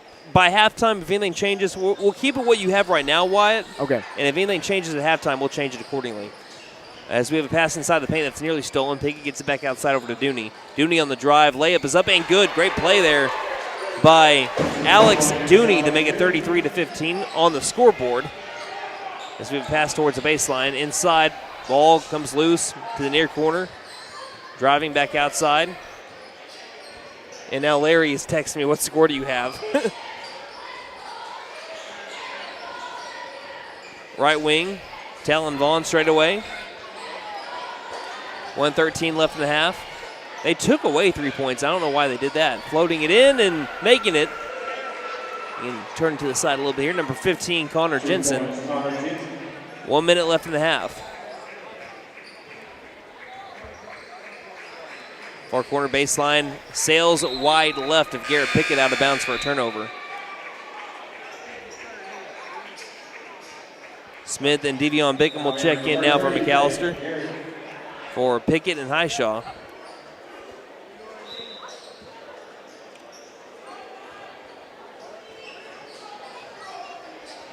Final 49 seconds left in the half. Tigers number 15, Connor Jensen, dribbles around the front court, picks up his dribble to the right wing. Vaughn for another three. That one's back ironed. High bounce. Taken by, rebounded finally by Devontre McKendrick. One-on-one to the other side. McKendrick right past one man, scores off the left block. Makes the score what we have, 38-15. We're going to have some changes, I think, at halftime. But they just said, hey, let's play for now, and we'll see. We'll talk about it when halftime comes, when we have 10 full minutes to talk about it. By the way, in 15 seconds, we're about to have our Buff of the Week in just a moment, which was Mason Coxey and Devion Bickham, who's on the floor right now guarding a man.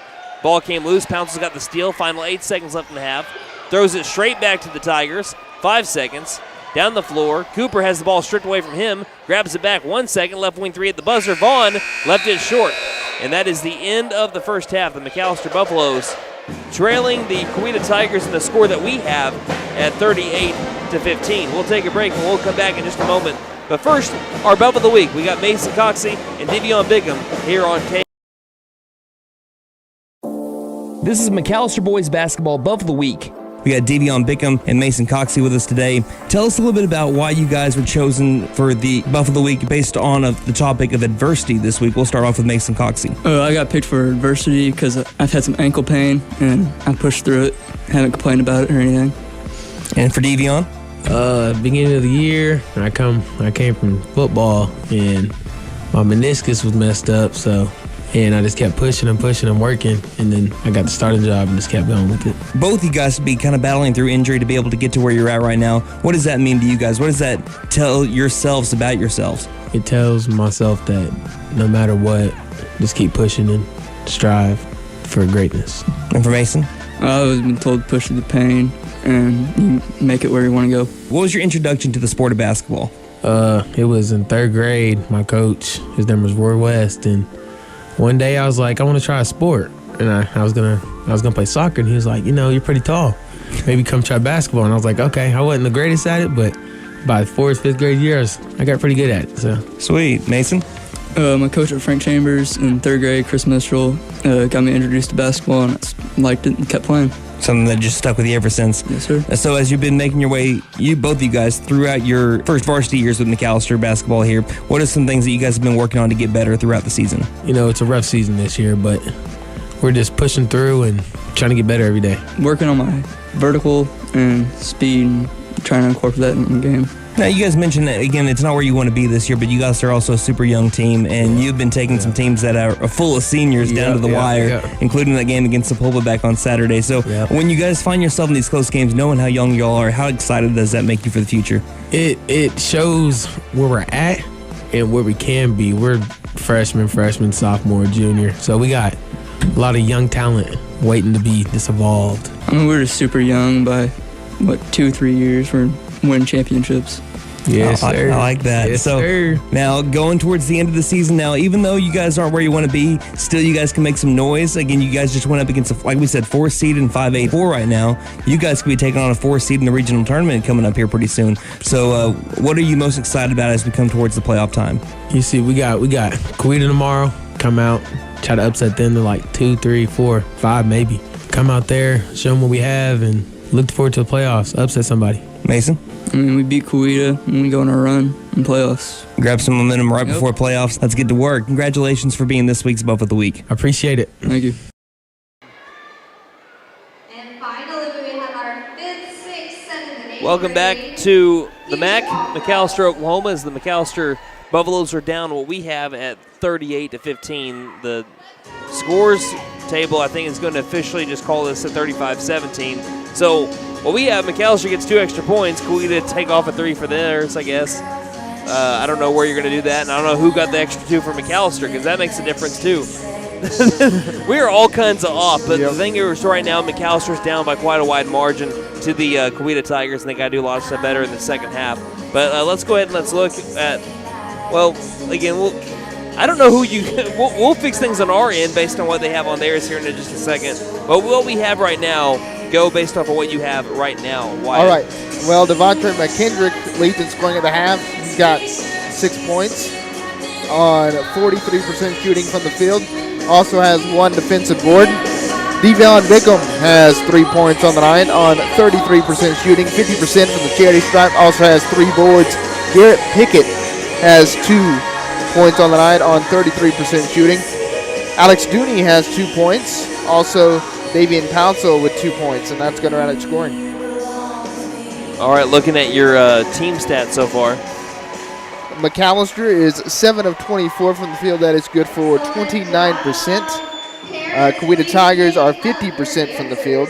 McAlester 0 of 5 from 3. Coweta 6 of 14. That is good for 43%. McAlester 1 of 2 from the free throw line. That's good for 50%. Coweta a perfect 4 of 4. Looking at the battle of the boards here, McAlester with 4 offensive boards, 7 defensive boards. That's good for 11 boards overall. Coweta with 12, 4 offensive and 8 defensive. Look at its steals and turnovers here. Coweta, they have 6 steals and they forced 10 McAlester turnovers.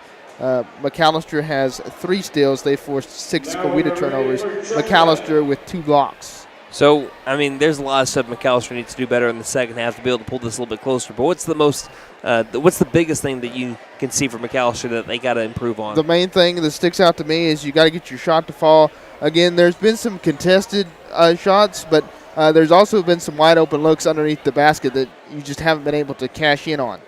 That's where I'm saying. I think that the biggest thing is that the Buffaloes have been able to have shot attempts down by the low post. And I understand they're contested, but you're going to need to have to start making those. That's just what it simply comes down to. So we'll see if the Buffaloes can do that. They're down again. What they have on the scoreboard, 35-17, and that's what we're going to be rocking with here in the second half. That's what we're going to adjust. Well, now they've changed it to – that's already what they had it at, 35-17. I keep on thinking they're changing it. I'm looking back up and forth. I'm going to go back and look at the replay to see where it changed and why it changed, and I'll have 4 minutes to do that. But we will go ahead and take a break. Again, McAlester down, trying to make a comeback. Again, down by less than 20 as it stands right now. Again, that's not a score that I've seen people not come back from before. So we'll see if the Buffaloes can turn it around. We'll be back in just a moment here on KNED.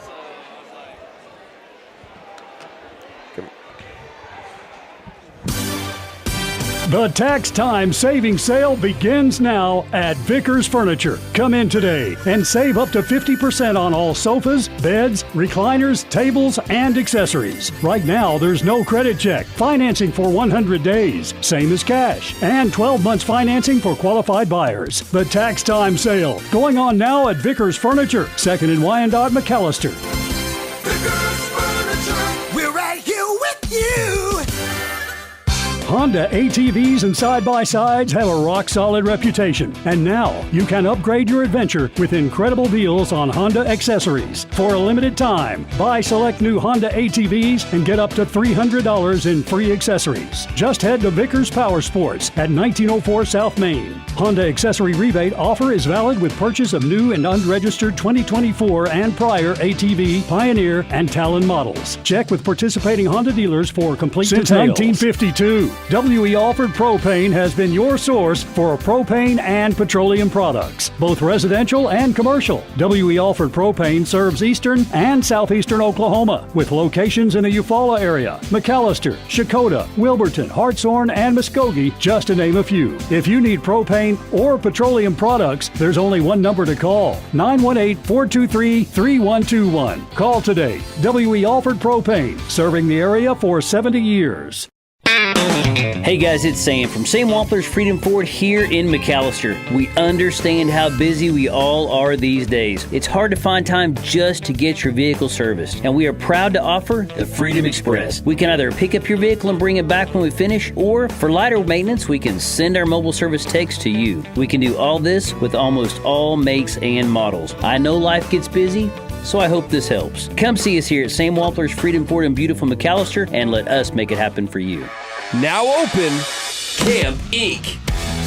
your one-stop RV shop for sales, service, and parts. Get out of the weather and come take a tour of the largest indoor RV showroom in Oklahoma. Oh, that's an RV. It's a good-looking vehicle, ain't it? Located at 1217 South Georgia Expressway in McAlester. Shop 24/7 at getyourcampon.com. McAlester Direct Primary Care offers 24/7 access to your provider. Deeply discounted rates on labs and imaging, more time with your provider, unlimited appointments, same day or next day appointments, and even home visits for a flat monthly membership fee. We don't accept insurance, but all are welcome to join. Dr. Bradley Cross has joined Dr. Chris Bean, Dr. Chelsea Burgess, and Joy Ald APRN, who are accepting new patients. For more information, please stop by our office, McAlester Direct Primary Care at 6th and Carl Albert, or give us a call at 918-233-6522.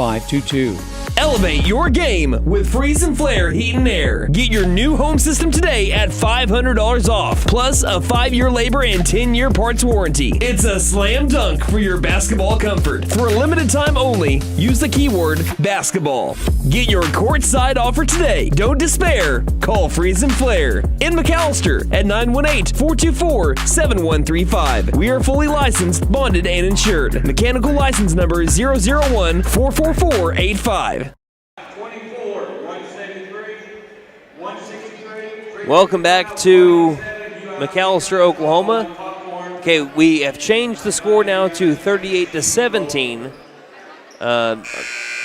So that we end up giving the Tigers their 3 points. We have it at 38-15 right now. I don't know who we'll look to see when the next person scores and see where we're missing at right there, and we'll combine it. That's what we have it at, is 38-15. But as we start the second half, 38-17 is what will show up on the scoreboard. Devontre McKendrick on the floor with Davian Pouncil, Brandon Smith, Devion Bigham, and Alex Dooney. So we will keep an eye out to see discrepancies. Wyatt's going to be working a little bit overtime here. Left wing. Wyatt, I'll tell you what everybody has when it pops up on the scoreboard, okay? All right. McKendrick lobs it out over to the top of the key. Smith to the near corners. We're switching sides now. McAlester down again, 38-17 right now. Block shot low post on a Devion Bigham attempt. Offensive rebound by Pouncil. He puts it back up, and Pouncil's got 4 points. So the scoreboard shows 38-19, 7:21 left in the third. And I have Pouncil with 4, too. Okay, so that one's good. Near corner three is up and missed. Smith has got the rebound. Smith down the floor. Passes to the left wing over to Pouncil. Pouncil on the drive. Baseline, Dooney takes a bump to the left wing to the near corner. Bigham wide open three is up and good. Devion Bigham hits the three, and quickly the Buffaloes bring it to a 38-22 game. Bigham's got 6 now. A minute into the third quarter. 16-point ball game. Coweta will take a timeout. We'll take one with them. You're listening to McAlester Basketball here on K. Patriot Chrysler Dodge Jeep and Ram in McAlester will hold the first ever Corral of Savings event. Thousands of new and used vehicles with discounts the size of a heifer. Pre-owned trucks as low as $99.95. SUVs from $89.95. Cars now just $79.95. New Jeep, Dodge, and Ram trucks up to $22,000 in discounts or 0% for 72 months. No one beats a Patriot deal. Not now, not ever. And we guarantee it. Patriot Chrysler Dodge Jeep and Ram in McAlester.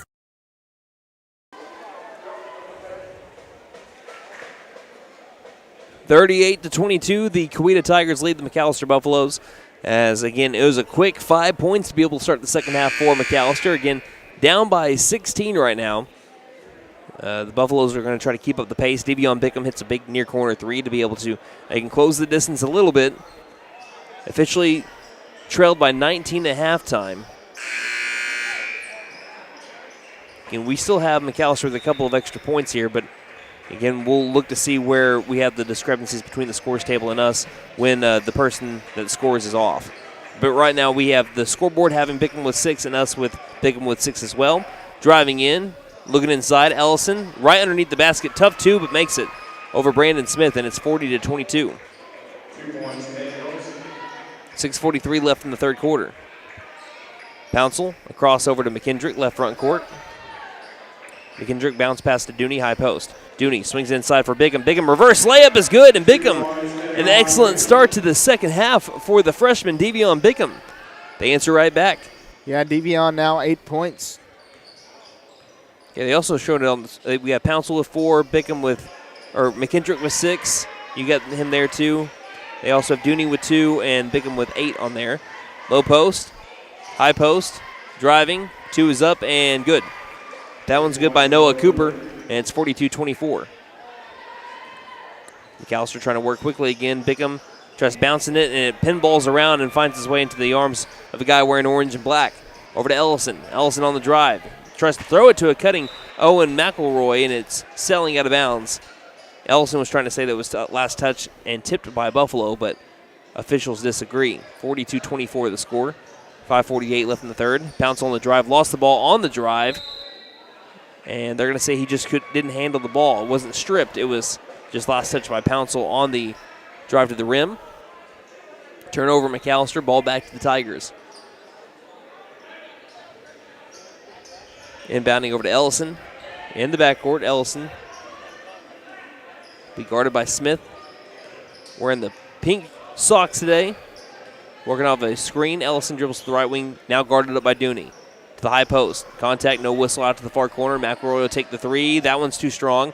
Tipped by Devontre McKendrick, and he'll snag the board too.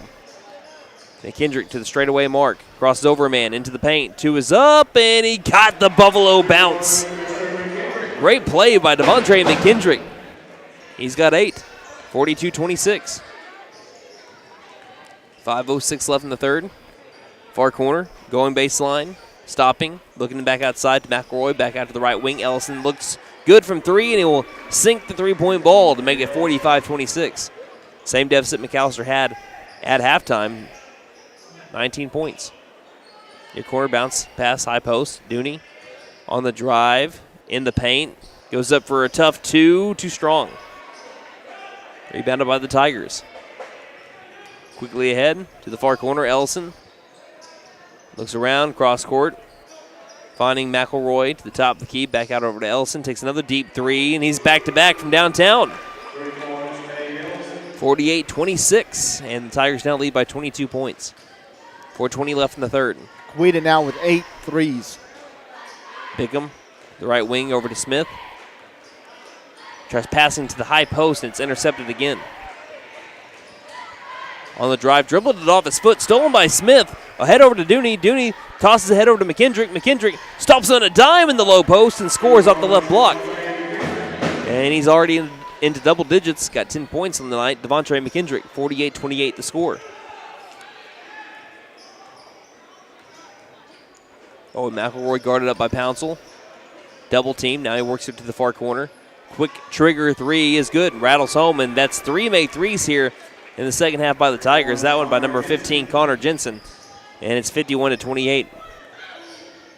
Tigers are scoring at will. They're averaging 53 point, again, 6 points per game on the year. They're already at 51, and we haven't entered the fourth quarter. In fact, we have 3.5 minutes left in the third. That is how well they're scoring tonight. McKendrick tries to answer back and can't do so. Off the front iron, McAlester, I believe, has made 1 3 tonight. It's been from Devion Bickham. Pouncil left wing, picking up his dribble. Number 33, Caden Garrett. Feeds it off over to Jensen. Jensen on the drive into the lane, and he's clotheslined, and he will hit the deck. He's fouled on the shot. 2 free throws coming up for Connor Jensen. Hoping he's okay. He'll get him off the floor and onto his feet. Foul's going to be on Dooney, his second. Yeah, Dooney came over to Jensen and was trying to tell him, hey, my bad, didn't mean to get you up high. And he says, no problem, man, and goes to the line where he'll take 2 free throw attempts.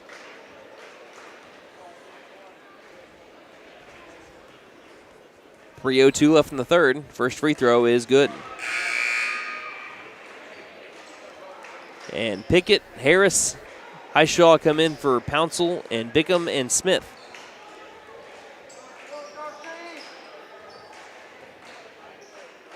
Second free throw by Connor Jensen as he bends the knees, right foot slightly in front of the left. He misses the second. 1 of 2 from the line there for the Tigers. Highshaw has the rebound, ahead over to Smith. Back to Highshaw, white line. Dribbles to the three-point line and backpedals. Bounce pass, right wing.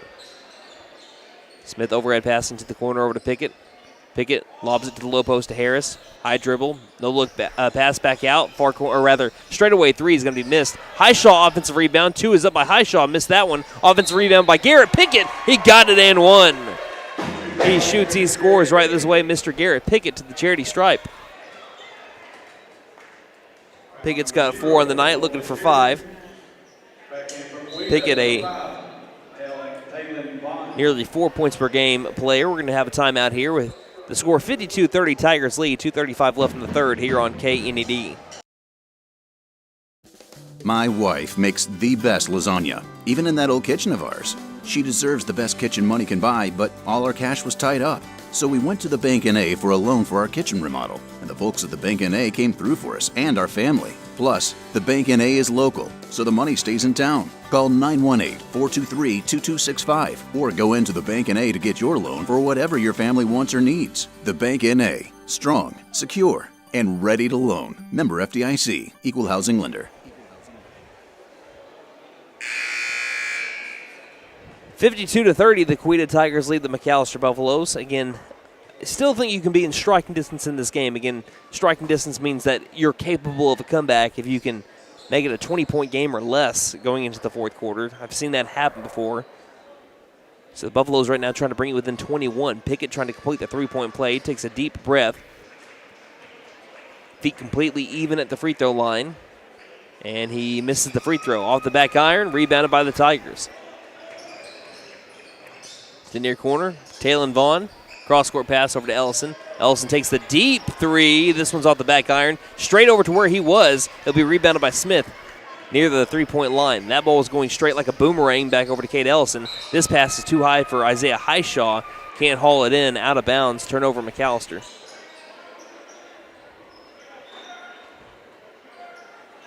.217 left in the third quarter. Buffalo's trailing 52-30. Pass near the circle. Lob tipped. Back by the Tigers. Still in the backcourt. Bounce passes over to Vaughn. Will step up to the three-point line. Take the three. And nothing but nylon for Taylon Vaughn. It's 55-30. They're 10-3 on the night. How many? They're 10 of 21 from three. We talked about how the Coweta Lady Tigers seemed like they couldn't miss. I think they made 10 threes on the night as well. So Coweta boys are doing just as good, if not better. Great look inside for Isaiah Highshaw, scoring on the left block. Highshaw's got his first two of the game.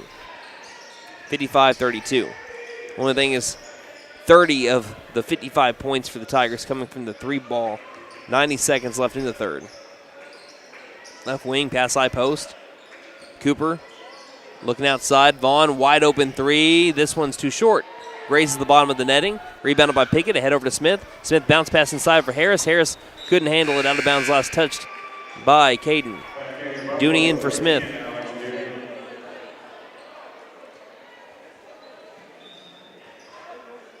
.114 left in the third. Buffalo's down by 23. Buffalo's pressing. And Coweta beating said press. Cooper on the right side of the half-court line, just in front of the white line. Swings around to the far corner over to Ellison. Ellison on the drive. Will get to the right elbow. Vaughn. One dribble, back outside. Left wing three-pointers in the air and short. Rebounded by Harris. I see in high shot collided for a minute, but Harris is able to keep it. 48 seconds left in the third. McKendrick lobbing it out left wing to Highshaw. Quick pass near corner. Dooney for the corner three. Got it! Painting it gold, Alex Dooney hits the Buffalo's second made three of the game and brings it to a 20-point game, 55-35. Alex Dooney now with 5. Harris just a tad bit late with a near steal as he tips it over towards the media table. 33 seconds left in the third. He'll stay with the Tigers. Inbound into the backcourt with the ball. Once again, Cade Ellison. Long pass to the far corner. Dribbling around, Pickett's guarding up a Tiger well. Back out to the top of the key over to Ellison. Ellison to the right wing to Cooper. Cooper guarded up by Dooney. 13 seconds left in the third. Vaughn gets the ball. Again, takes the place of Dooney towards the half-court line. Vaughn with 7 seconds. Pass to the left wing. Ellison deep three. Good. 2 seconds, 1 second. McKendrick will not take the shot, and that'll be the end of the third quarter. Tigers lead the Buffaloes 58-35. We'll take a break and be back here on. Marion opened his dealership in Ada in 1950. And now I'm the third generation to join the car business. At Fenton Nissan of McAlester, our commitment to service and customer satisfaction is as strong today as it was in 1950 when Papa started. Dad ensured that everyone that walked through the door received a customer service experience like no other they'd had before. Come see us at Fenton Nissan of McAlester and see how our family values still apply today. And don't forget to tell them Maddie sent ya. Since 1952, W.E. Alford Propane has been your source for a propane.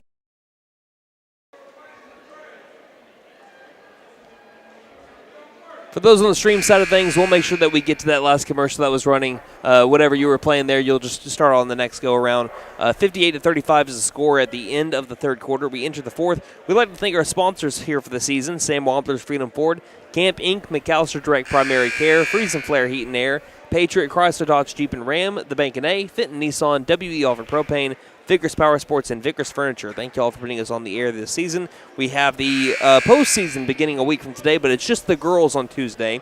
Again, Tuesday for the girls, they're going to be taking on the 5th seed in 5A3, which I believe is Collinsville, unless we had some changes, but I think Collinsville will be McAllister's first-round matchup. Again, I'll have to check what happened at the end of the night tonight, but we will let you all know on Twitter where McAlester will be playing in the first round of the 5A regional tournament.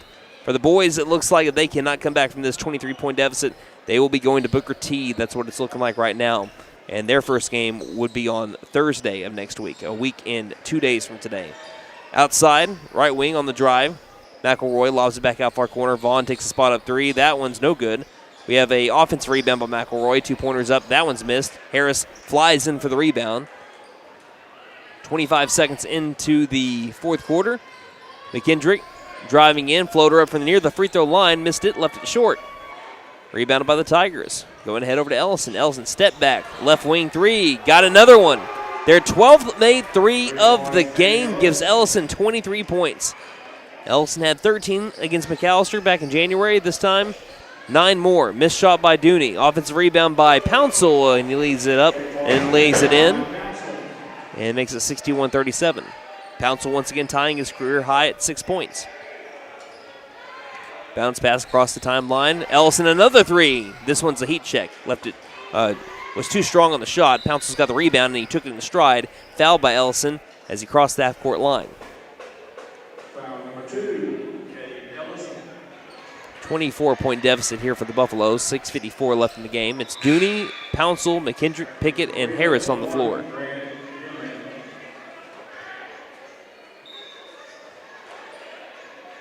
Pouncil with the inbound over near the circle to McKendrick. Bounce pass back to Pouncil. To the near corner, Dooney, spot up three. Give him back to back. Alex Dooney painting it gold. And the Buffaloes bring it within a 21-point game. Alex Dooney now with 8. Vaughn, cross-court pass back over to Ellison. Ellison back straight away to the right wing. Back to McElroy, back around to Ellison to the far corner. Spot up threes on the way. This one's off the front side of the rim. Another offensive rebound. Noah Cooper draws contact, misses the shot. Harris has got another board. Head over to McKendrick. McKendrick tries to push it. 2-on-3. Splits the defenders. Pulls up mid-range. 2 is up and good. And the Buffaloes pull it within 19. It's 61-42. 6:17 left in regulation. You're listening to McAlester Basketball here on Since 1952, W.E. Alford Propane has been your source for propane and petroleum products, both residential and commercial. W.E. Alford Propane serves eastern and southeastern Oklahoma, with locations in the Eufaula area, McAlester, Coweta, Wilburton, Hartshorn, and Muskogee, just to name a few. If you need propane or petroleum products, there's only one number to call, 918-423-3121. Call today. W.E. Alford Propane, serving the area for 70 years.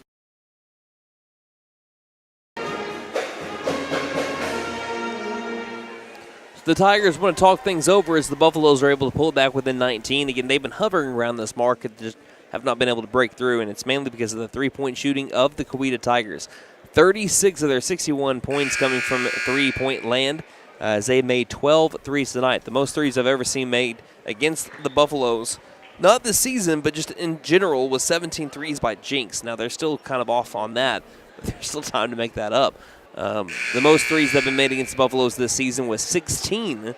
So just a tick off of what I've seen in my entire time here with the Buffalo basketball team. That was against Jinx as well, and that was Something earlier about this Jinx, year. Man. They just know how to shoot the ball. Well, when one guy hits 12 threes, that's gonna lead to that. As he broke a Jinx school record earlier this year. McAllister's going to press. Down by 19, needing some turnovers. That one's close to a backcourt violation, but again was still barely behind the half-court line. Left elbow, bounce pass near corner. 3-pointers in the air, and that one's no good. A little bit too strong. Offensive rebound by Cooper. Cooper low post back outside to Ellison. Ellison on the drive baseline, double teamed inside to a cutting man and missing the shot again. We have a rebound by Caden Harris as he's going to get the jump ball call here. Well, we have the possession arrow. 5:53 left in the game. McAllister down by 19. McKendrick quickly dribbling to the high three-point line, lost the ball, stolen, ahead over to Ellison. Ellison with an easy layup, taking the easy like an Eagle song, and it makes it 63-42. He's up to 25 points, 5:35 left in the game. I got to give credit to Caden Harris. He's been fighting down in the paint, has 7 rebounds. Near corner, Pouncil for 3. Pouncil left that one short. Rebounded by Ellison. Ellison ahead, over to Vaughn. Vaughn cross court over to the left wing, pump to the free throw line. 2 is up by Noah Cooper, and he makes it. And quickly, the 19-point deficit extends to a 23-point deficit here after 4 straight points. Bickham drives in, and he gets the floater. Rested on the front side of the iron and then fell. Bickham's got 10 points. Crossing over to Ellison. Ellison bumps into Bickham. Baseline, he goes. Double teamed, low post. Ball came loose. Finds a man right block back outside over to Vaughn. Vaughn far corner. Guarded by Bickham. And there'll be a foul called on Bickham around that area. It's going to be Bickham's second. And Pickett will check in for Harris to give Harris a little bit of a breather. You just mentioned Harris has been working extra in the paint right now. He gets a big high five from assistant coach Mike Colbert and the rest of his team on the bench. Driving, stopping, back outside, around the world to the right wing. Thomas with the ball, guarded by Dooney. Feeds it off over to number 1, Grant Henry. To the near corner, 3-pointers up and no good. Offensive rebound, this one by number 15, Cooper Jensen. Inside over to Vaughn. Vaughn floater around the baseline and banked it in. What a play by Talon Vaughn. 67-44, McAllister back down 23. Bickham quickly to the high post, pulls up for the jumper. Bickham can't get it. Off the right side of the rim, rebounded quickly by the Tigers, so once again take it down the floor. Cross court to the right wing to Jensen. Jensen trying to work baseline on Pouncil, and it's either a foul or he stepped out of bounds. I think Jensen stepped on the baseline. Bickham checks out. High shot comes in. 4:11 left in the game. 67-44. McKendrick across over to Pouncil to the near corner. Dooney's already hit 2 from that spot. Dribbles in this time. Try going to the base into the paint. There'll be a jump ball, and it will still go to the Tigers regardless. Yeah, Dooney thought it was a jump ball too, but I think for a second he thought the possession arrow was with McAllister. An inbound over to Vaughn. Across quickly, and the Tigers just catch McAllister napping there. Easy break of the press. Grant Henry scores, and it's 69-44. McKendrick tries to get those 2 points back quickly. Long 2 is missed. Rebounded by the Tigers. McHenry to the straightaway mark. Passing left wing. Thomas inside. Pass it to the near corner. 3-pointer in the air. That one's off. Flying in for the offensive rebound. Tigers are killing McAllister with offensive rebounds tonight. That shot is missed. McKendrick's got the board. 2-on-3. McAllister doesn't have the numbers. Driving in anyway. McKendrick can't get the shot. Another rebound here by McHenry. Buffaloes go one and done again. Out to the far corner. Spot up 3-pointers in the air. That one's going to graze the front side of the rim. Rebounded by Pickett. Pickett now has the numbers 2-on-1. Pickett Euro step. Reverse layup. Got it. Great play by Garrett Pickett. Garrett Pickett with 6. 3:03 left in the game. Buffaloes down 23. There's an air travel there by the Tigers, but they keep the pivot foot to the baseline. Thomas feeds it to the far corner. Spot up 3 is good. Another made 3. This one by Talon Vaughn. He's got 16 points. Their 13th 3. 72-46. Far corner. 2:41 left in the game. Highshaw tried driving inside. Lost the ball on contact. Stolen by Grant Henry. Driving in. Vaughn for another 2. And it's 74-46. As they'll Officials will let the new players come in. And it will be Harris checking in, as well as Coxey, Monroe, Duff, and Calistro. After such a dynamite performance by McAlester back on Saturday, again, not the performance they wanted tonight. Again, they had to go up against Coweta shooting, which, like you said, 13 made threes. It's hard to beat, but Buffaloes just didn't have the scoring output to be able to match early, and Coweta just rode the momentum the entire way. Inside, Coxey goes up for two, and Mason Coxey gets the two. A contested one from the left block to score to make it 74-48. As now on the other side, Coxey pokes the ball loose, taken back by Ellison in the backcourt. Ellison crosses him over and dribbles to the left wing into the perimeter. Back outside right wing, Jensen trying to cross over a man, back out to Ellison, far corner three. 14 made threes tonight by the Tigers. That's 42 out of their 77 points. They had nearly made more points off of threes than McAlester has made points total tonight. That total is McAlester 48 and Coweta 42. Bounce pass low post, Harris. One dribble, left the shot short. Trying to fly in was Coxey with the rebound, nearly had it. It's taken by the Tigers. Across the other way, two-pointer up and good.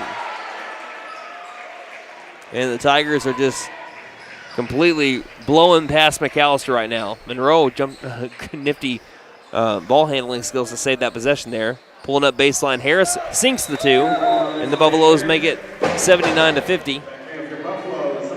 As now number 4, Jeremiah Thompson, now comes in for Jake Monroe.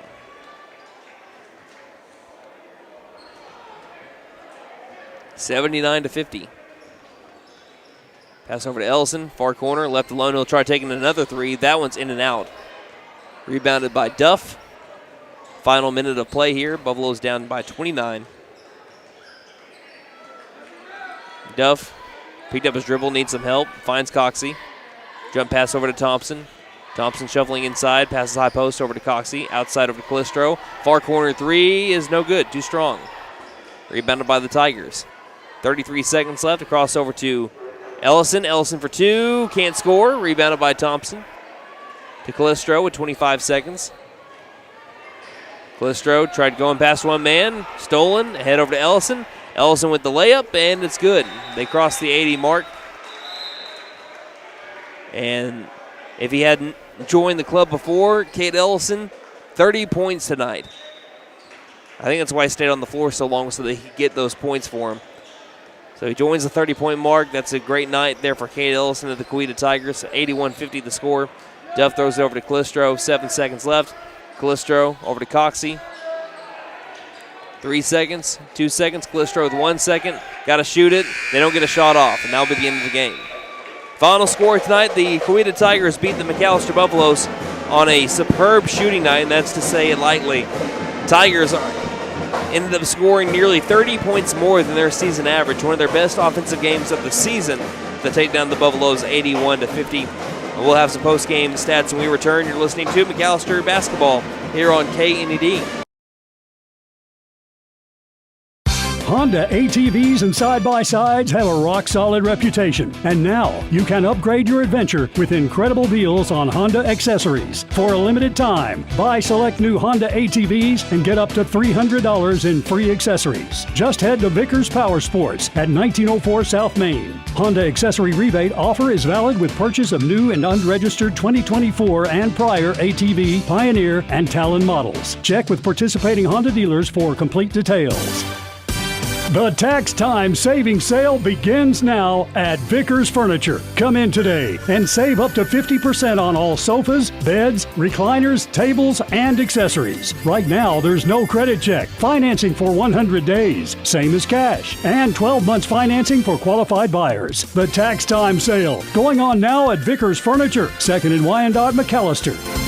Vickers Furniture, we're right here with you. Hey guys, it's Sam from Sam Walther's Freedom Ford here in McAlester. We understand how busy we all are these days. It's hard to find time just to get your vehicle serviced, and we are proud to offer the Freedom Express. We can either pick up your vehicle and bring it back when we finish, or for lighter maintenance, we can send our mobile service techs to you. We can do all this with almost all makes and models. I know life gets busy, So I hope this helps. Come see us here at Sam Walters Freedom Ford in beautiful McAlester and let us make it happen for you. Now open Camp Inc., your one-stop RV shop for sales, service, and parts. Get out of the weather and come take a tour of the largest indoor RV showroom in Oklahoma. Oh, that's an RV. It's a good-looking vehicle, ain't it? Located at 1217 South Georgia Expressway in McAlester. Shop 24/7 at getyourcampon.com.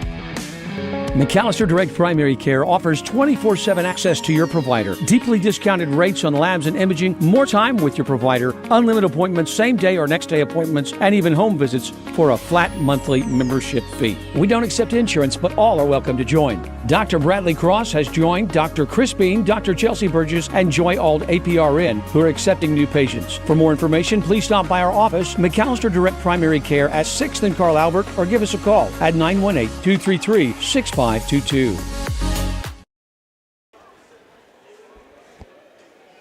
Welcome back to the MAC for the final time this season for McAlester basketball, as the rest of the McAlester boys and girls games are going to be away from McAlester tonight, or this month, and hopefully into March as well, as the McAlester boys fall 81-50. We're going to recap both our games, starting off with the boys. Just not your night. There's not a lot of stuff that we can say about this one.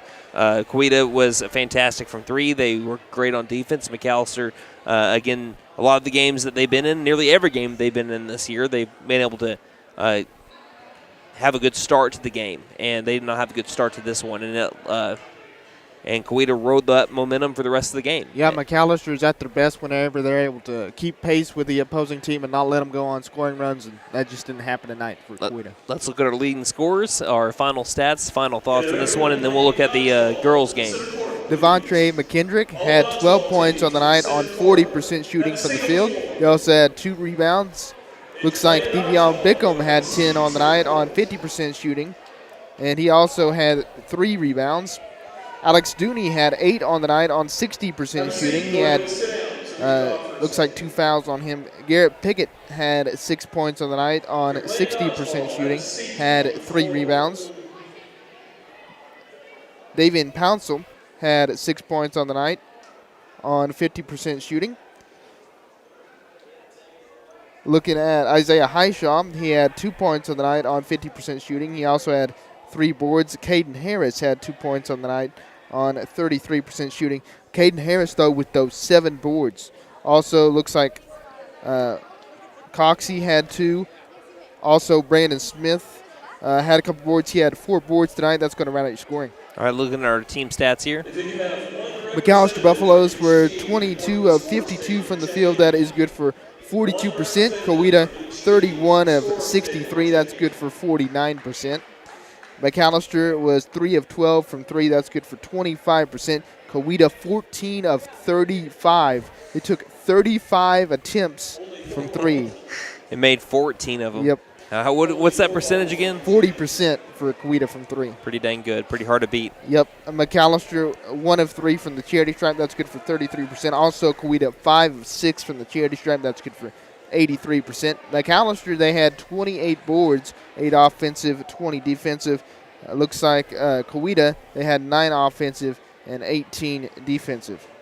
Also looking at steals and turnovers, looks like Coweta had 12 steals. They're able to force 19 McAlester turnovers. McAlester with 4 steals. They're able to force 9 Coweta turnovers. McAlester also with 2 blocks. All right, so your final thoughts on this one. Again, there's not much you can say. Yeah, another tough loss.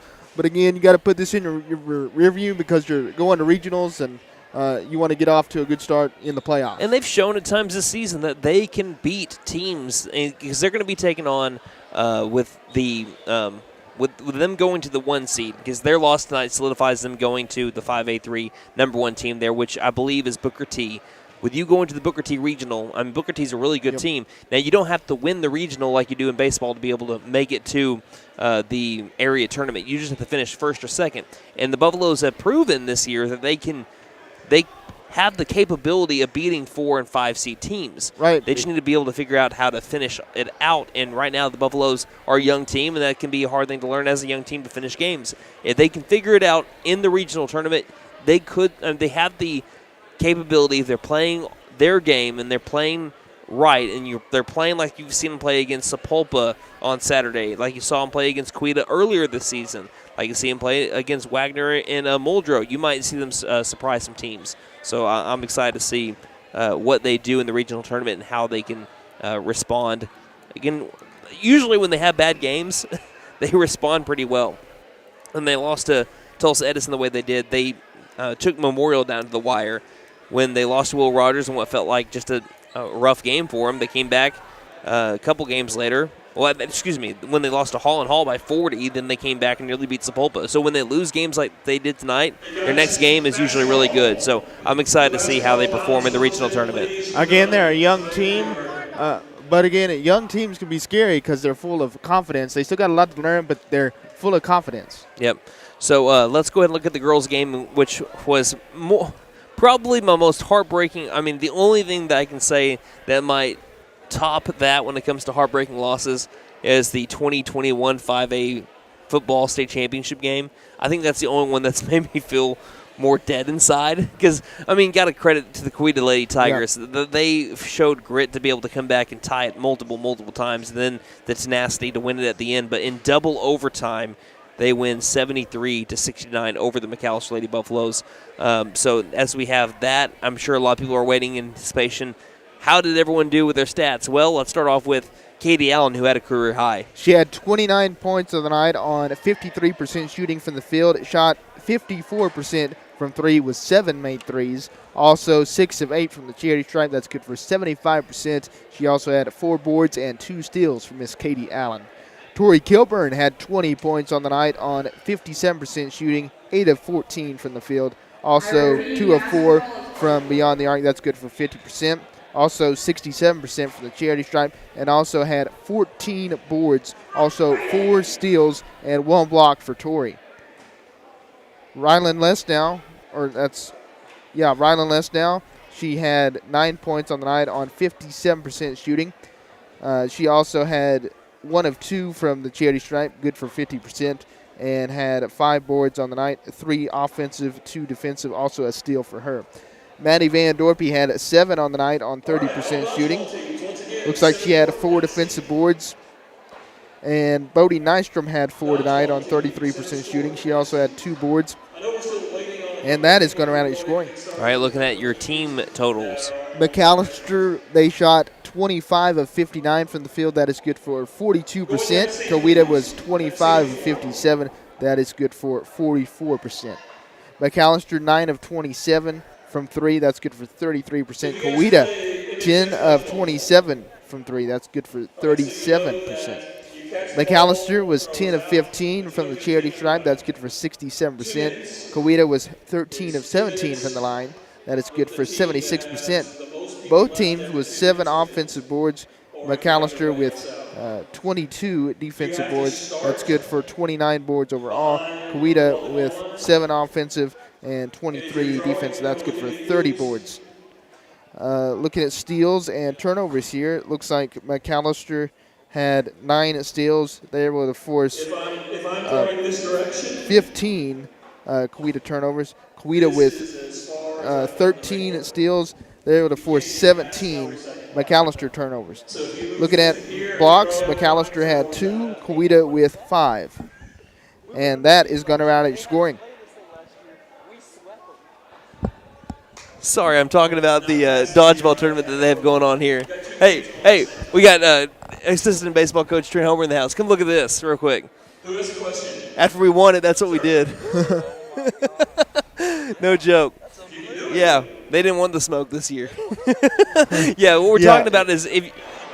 That's right. If you're watching the video stream right now, you know that they're about to start off with the dodgeball tournament. Last year, we entered this thing. It was myself and Nate Brown of McAlester Radio, and it was Derek James and Derek Hadridge of McAlester News Capital.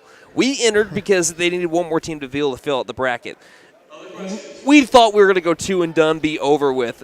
We went undefeated, 4 straight wins to be able to take the championship. And after we smoked a bunch of teenagers, they said, we don't want them back. If they would have invited y'all back, y'all would have shown it off too. Y'all would have wore like ring pops. I would have wore ring pops. I would have really went all out with the attire. But maybe next year. No, it's cool to see the high schoolers compete instead. But final thoughts on the girls, and then we're going to wrap everything up here. Well, I mean, what an absolute dogfight. Both teams played their hearts out. You got to tip your hat to Coweta. They played a heck of a game, but again, just a heartbreaking loss for McAlester in double overtime. I think that you can't put it any better. I mean, I said it right before we went with the recap with the girls. It's the second most heartbreaking loss I think that I've covered, maybe third. The only one I can think of when it comes to Lady Buff basketball is an Ada buzzer beater that happened a few years ago. But other than that, man, double overtime, the Lady Buffaloes within their grasp multiple times. But again, it's a game that you can't hang on. You shouldn't look at this game as a game that you lost. You should look at this game as hey, we had the number 2 team in 5A4 who's going to be hosting a regional. We had them beat multiple times tonight. If they can take that and then use that as motivation as, hey, we can do some damage in the playoffs this year. Bottle it up. Use it as fuel.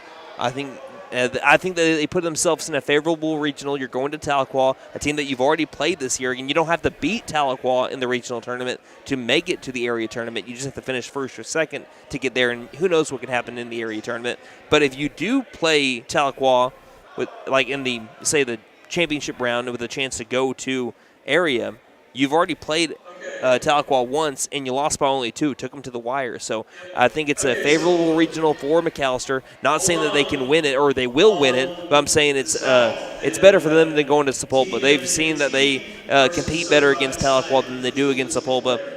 And like I said, they're going to be taking on a 5 seed from 5A3 and an 8 seed instead of on the other side, they would have finished 5, a 4 seed and a 2 seed. So I think it's a better regional for themselves, and they clinched that tonight with a loss from Hall & Hall against Sepulpa. So Lady Buffaloes are going to be entering the regional tournament 4th. McAlester boys entering the regional tournament 8th. So that's really all I have for today until another week. Again, McAllister's regional tournament girls will play next week. Don't know the times yet or exactly who they're against, but it'll be next week on Tuesday, and then the boys will play on Thursday. So can you thank our sponsors one final time, Wyatt, and we'll wrap everything up? They are Sam Wampler's Freedom Ford, Camp Inc., McAlester Direct Primary Care, Freeze and Flare Heat and Air, Patriot Chrysler Dodge Jeep Ram of McAlester, The Bank N.A., Fenton Nissan, WE Offer Propane, Vickers Power Sports, and Vickers Furniture. Thank you guys for putting us on the air tonight and all season long. And once again, thank you to our board operator, Mr. Todd Allen, as well as Austin Wheat for his work on the camera tonight. And thank you, the listener, for spending your Tuesday night with us. One final time from the 2023-2024 season from the McAlester Activity Center, a.k.a. the MAC in McAlester, Oklahoma. The boys and girls both lost tonight against the Coweta Lady Tigers and Tigers. Until next Tuesday when the McAlester Lady Buffaloes begin the playoffs in the regional tournament, on behalf of Wyatt Hubbard and myself, this is Brandon Green saying, don't just have a great night, have a Buffalo night.